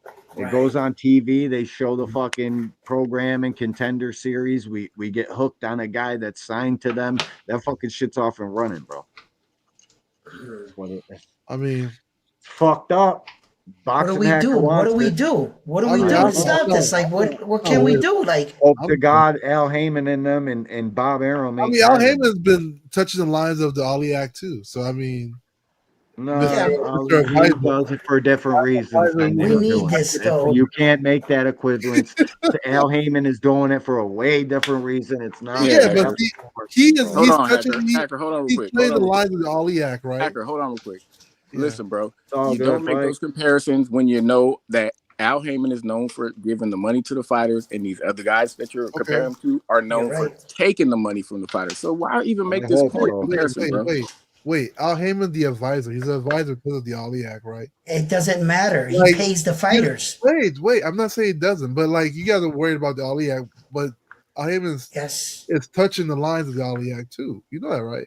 Bro, yeah, but that's really why he's the advisor, and then bro, doesn't claim. Okay, but that's he. Hey, brother, Yeah, he like, does that what just are you because he talking doesn't about? want to Like, pay you gotta promotion worry about taxes. the act, but then you're calling out another promotional company that's totally the lines of that same act. It doesn't make Yeah, sense. but he does that because he doesn't want to pay the promotional tax. Yeah, but I mean, it's a way around it. That he's doing it for a different reason, it's a Hacker. fucking- They're doing it to Bro. try to control us. Okay, This is why you get killed, Hacker, because listen. everybody listen. All No. I'm saying is that This you is guys why are you get killed. worried about the Stop Ali talking. Act, but Listen, then you bro. call Yeah, man. Yeah, we need to Listen. protect ourselves for the You're future. trying. Hold on, You're hold on. trying Then to you're use Al then you're Heyman. talking about I'm companies gonna mute you. Hey. tiptoes along Just the mute line. him, bro. Just mute him, man. He Damn. just keeps talking. He Yeah. just keeps talking. No, I muted you, Hacker, and you were done talking, and it fucking pisses me off when I start talking. You should have the wherewithal and the whereabouts about you to say, "Wait a minute, Just that's shut the D1's fuck up. voice. That's D1 talking there. Maybe I Mm. should shush." The fucking shit you try to do and the false equivalences you try to compare. You just try to fucking like compare. Well, Al Heyman breaks down. Fuck out of here. Al Heyman doing it to get these young men and women fucking paid. It's not the same thing. We're not fucking doing that. Yeah, And that's why D1. people are like, fuck that. Hold on, This is what I Hacker. hear what this dude's Hold saying. on, Hacker. D1. There's really no comparison to It's someone not. who's walking the or whatever, walking the line like this dude says, and make sure that the fighters get paid. Comparing that to people trying to dismantle these laws is ridiculous. Right, Man. Like, right, shut the fuck up, right. bro. It's like a These laws were put in place to help us, man. Boxing Hacker. Help the They were boxer. put in place to help us in the first place, so they didn't take advantage of us. Didn't take advantage of us. Said what? It's What like the saying fuck we is atrocious somebody this who's guy smoked- trying to get somebody that who- shit who abolished? like occasionally smokes weed talking about Bob Arum. like weed's becoming legal. Like, what are we talking about? I'm not saying I'm not saying Al Heyman's doing it for a bad reason. I'm saying that you're literally calling a company where they. No, I hear you, bro. Jacqueline, salute to you, man. Thanks for stopping through. Yeah, bro, I hear it. Go ahead. Yeah, I'm not saying he did it for a bad reason or he's a bad person. I'm not saying that. No, but you can't compare But it. You can't it's say, like saying well, like he's it's like me complaining that I'm mad that weed's becoming legal, right? And I'm an occasional weed smoker. Like, what are we talking about? Like, what are we talking about? I'm breaking the law. I'm semi breaking the law, and I'm mad about the law that the law I'm breaking. There's no semi breaking the law. You're either breaking the law or you're not, bro. Don't try. You know it. Don't try to do that. Don't try to do that. Right. You're not gonna get that by. You know. Right. So I mean, my shit cut out. Hold up a second. Hold up. I gotta get some Yo, understanding. stay the code. Are Thanks you for catching fucking that. telling me that you're mad that weed is legal? Do you know what I fucking this all I do is grow marijuana. I got no, I'm fucking not mad about 70. that. I'm just giving a Oh, hypothetical. my goodness. He was giving a gracious. hypothetical that didn't make no sense. No What? sense. He didn't You land think no plane. Ash's picture here, fucking he's growing weed. Plane smoke? crashed. Fucking what? You got one guy who wants to change the law, and the other guy who's walking around the law, like toting around the law. So I don't know. No, bro. I need weed. Yeah, I want yeah. weed. Yo, guys, we've been on here for 3 hours, 17 minutes. I got a contest going. The number one chatter in the chat gets a $25 cash app. That number one person is Miss Joette. She told me to give it to somebody else. So pull counter. You're number two. If you're here, pull counter. Leave your cash app in the fucking chat. You got 60. I'll give you 2 minutes. I'm gonna catch you Leave next your time, D-Man. I'm gonna slide. cash app on the chat. All Cash, right. appreciate you. All right, y'all. All right. Stay on code, bro. Edwin, bro. Fucking Yep. salute, Boxing Hacker. Edwin, bro. 51.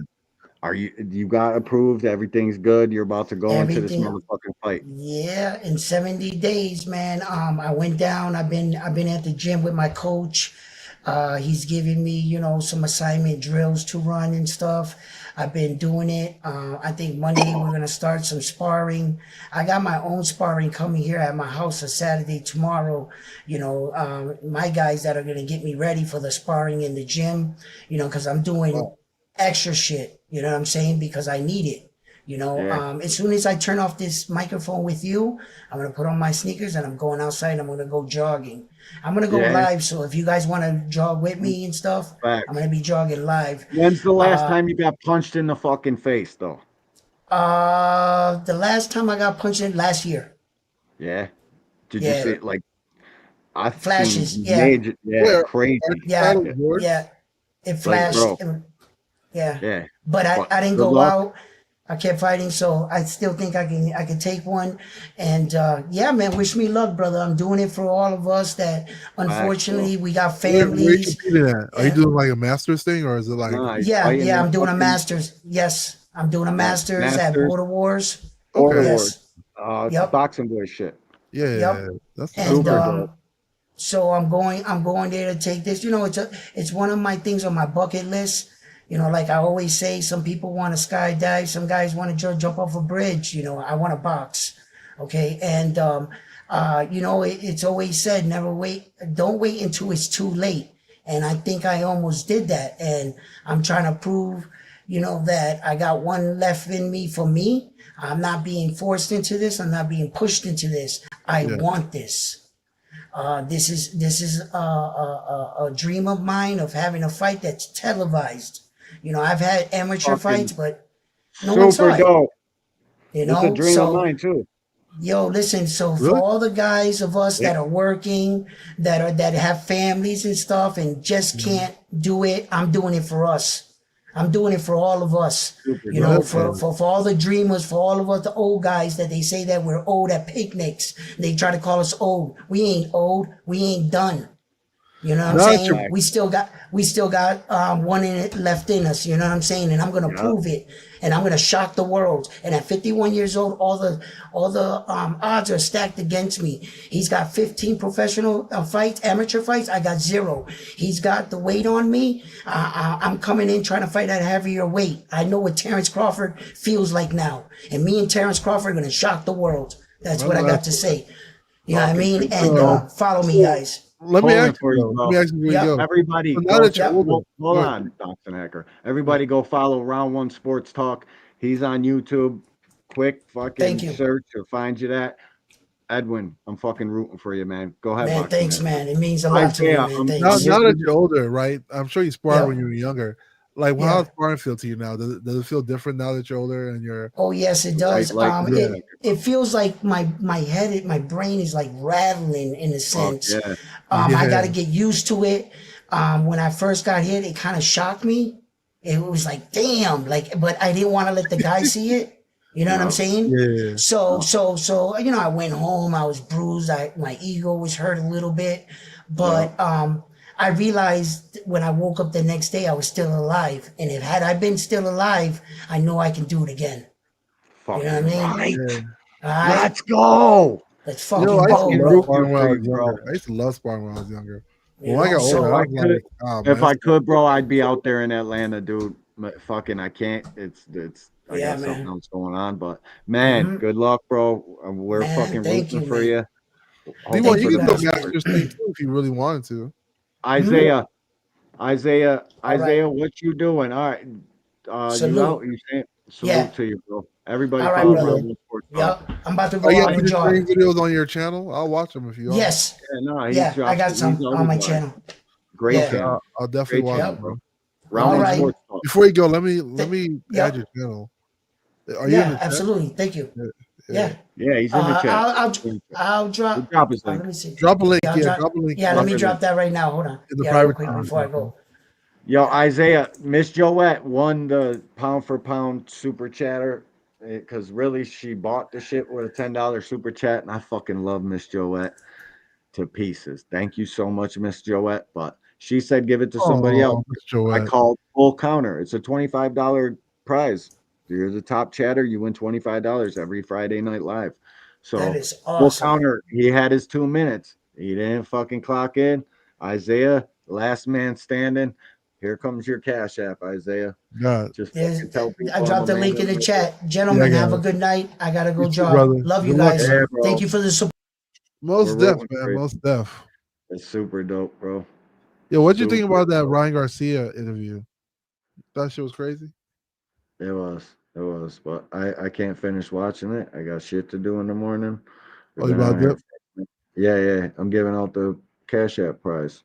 Okay. All right. I'll dip Yo, too. bro, Then. thanks for stopping up, man. Most Appreciate def, you. most def. I will say one thing though. Yo, did you notice when Najee asked him like why he said those racial slurs? He was like, he was just going back and forth with somebody on the internet. So all that shit, like people were talking about, oh, he was going through depression and shit. Yeah, I think no, that's it's the way he was going bogus. when he said all that shit. Yep, super bogus, bro. I thought it was Yeah, super bogus. I thought him and Devin Haney, their argument, Devin Haney's crazy if he thinks he sold out because fucking you can't. Isaiah, check your Cash App, Brody. I mean, I think Naj sold out. Well, I don't. So it's his job to interview people. I get that, but No, it was some I bullshit. don't But know. Like I'm worried about people who interview Ryan because Ryan said some shady shit to like nah, that bro, whole you George can't just Ford thing this was is what he like does. off the wall, It's dude. what listen, bro, this is what fucking Najee does, bro. He's got to take that interview. What does Najee looking like telling Ryan, no, thank you, man. Devin Haney will call me a sellout. Fucking what? You got Well, to take that I don't even interview. think about Devin. I think it's more about those racial slurs he made. I thought that shit was crazy. Who Like, dude, made that shit was the Najee? no, the ones that Ryan said. The stuff he was saying about George Oh, Ford. I'm not even talking. I'm Yeah, talking that about shit was fucking Devin diabolical. and Najee fighting on Twitter, bro. It's something different. Yo, I Oh yeah, I appreciate saw that everybody too. that came out here. My dog Round One Sports Talk. Go subscribe to his channel. You guys can watch him working out. Fucking watch his whole journey. He's Oh fucking. yeah. That's super dope. He's doing it for the guys that ain't never fought on TV. He's living out a fucking childhood dream, and I think it's awesome. What channel will be on? I'll watch it. Right, go. It's fucking Round One Sports Talking. It's on Boxing Voice. He's on the Boxing Voice every day, bro. No. I mean, what channel will his fight be on? It'll be on the Boxing Voice, Border Wars. Okay. That's fucking cool, bro. It's a covered fight. I get what he is saying. You don't have to be on no fucking ABC TV or nothing like that. I get it. It's fucking super dope. You Appreciate doing great. everybody for stopping out. Appreciate you, Boxing Hacker. Salute, bro. Fucking, I'm out of here. All right, bro. Chat. Talk to you later. Yep. Peace. Chat. Fucking appreciate every single one of y'all. Miss Joette won the pound for pound. She's technically the champ, but the prize went to my dog Isaiah. I can't think of a better person to give it to. So salute to everybody who pulled up in this building, bro. We're gonna be back here. I'm gonna start a new time during the week. Might even be 4 o'clock in the afternoon. Who knows? You know what I mean? You never know. Keep your notifications on and stay rocking with us, and we'll keep rocking with y'all. Peace.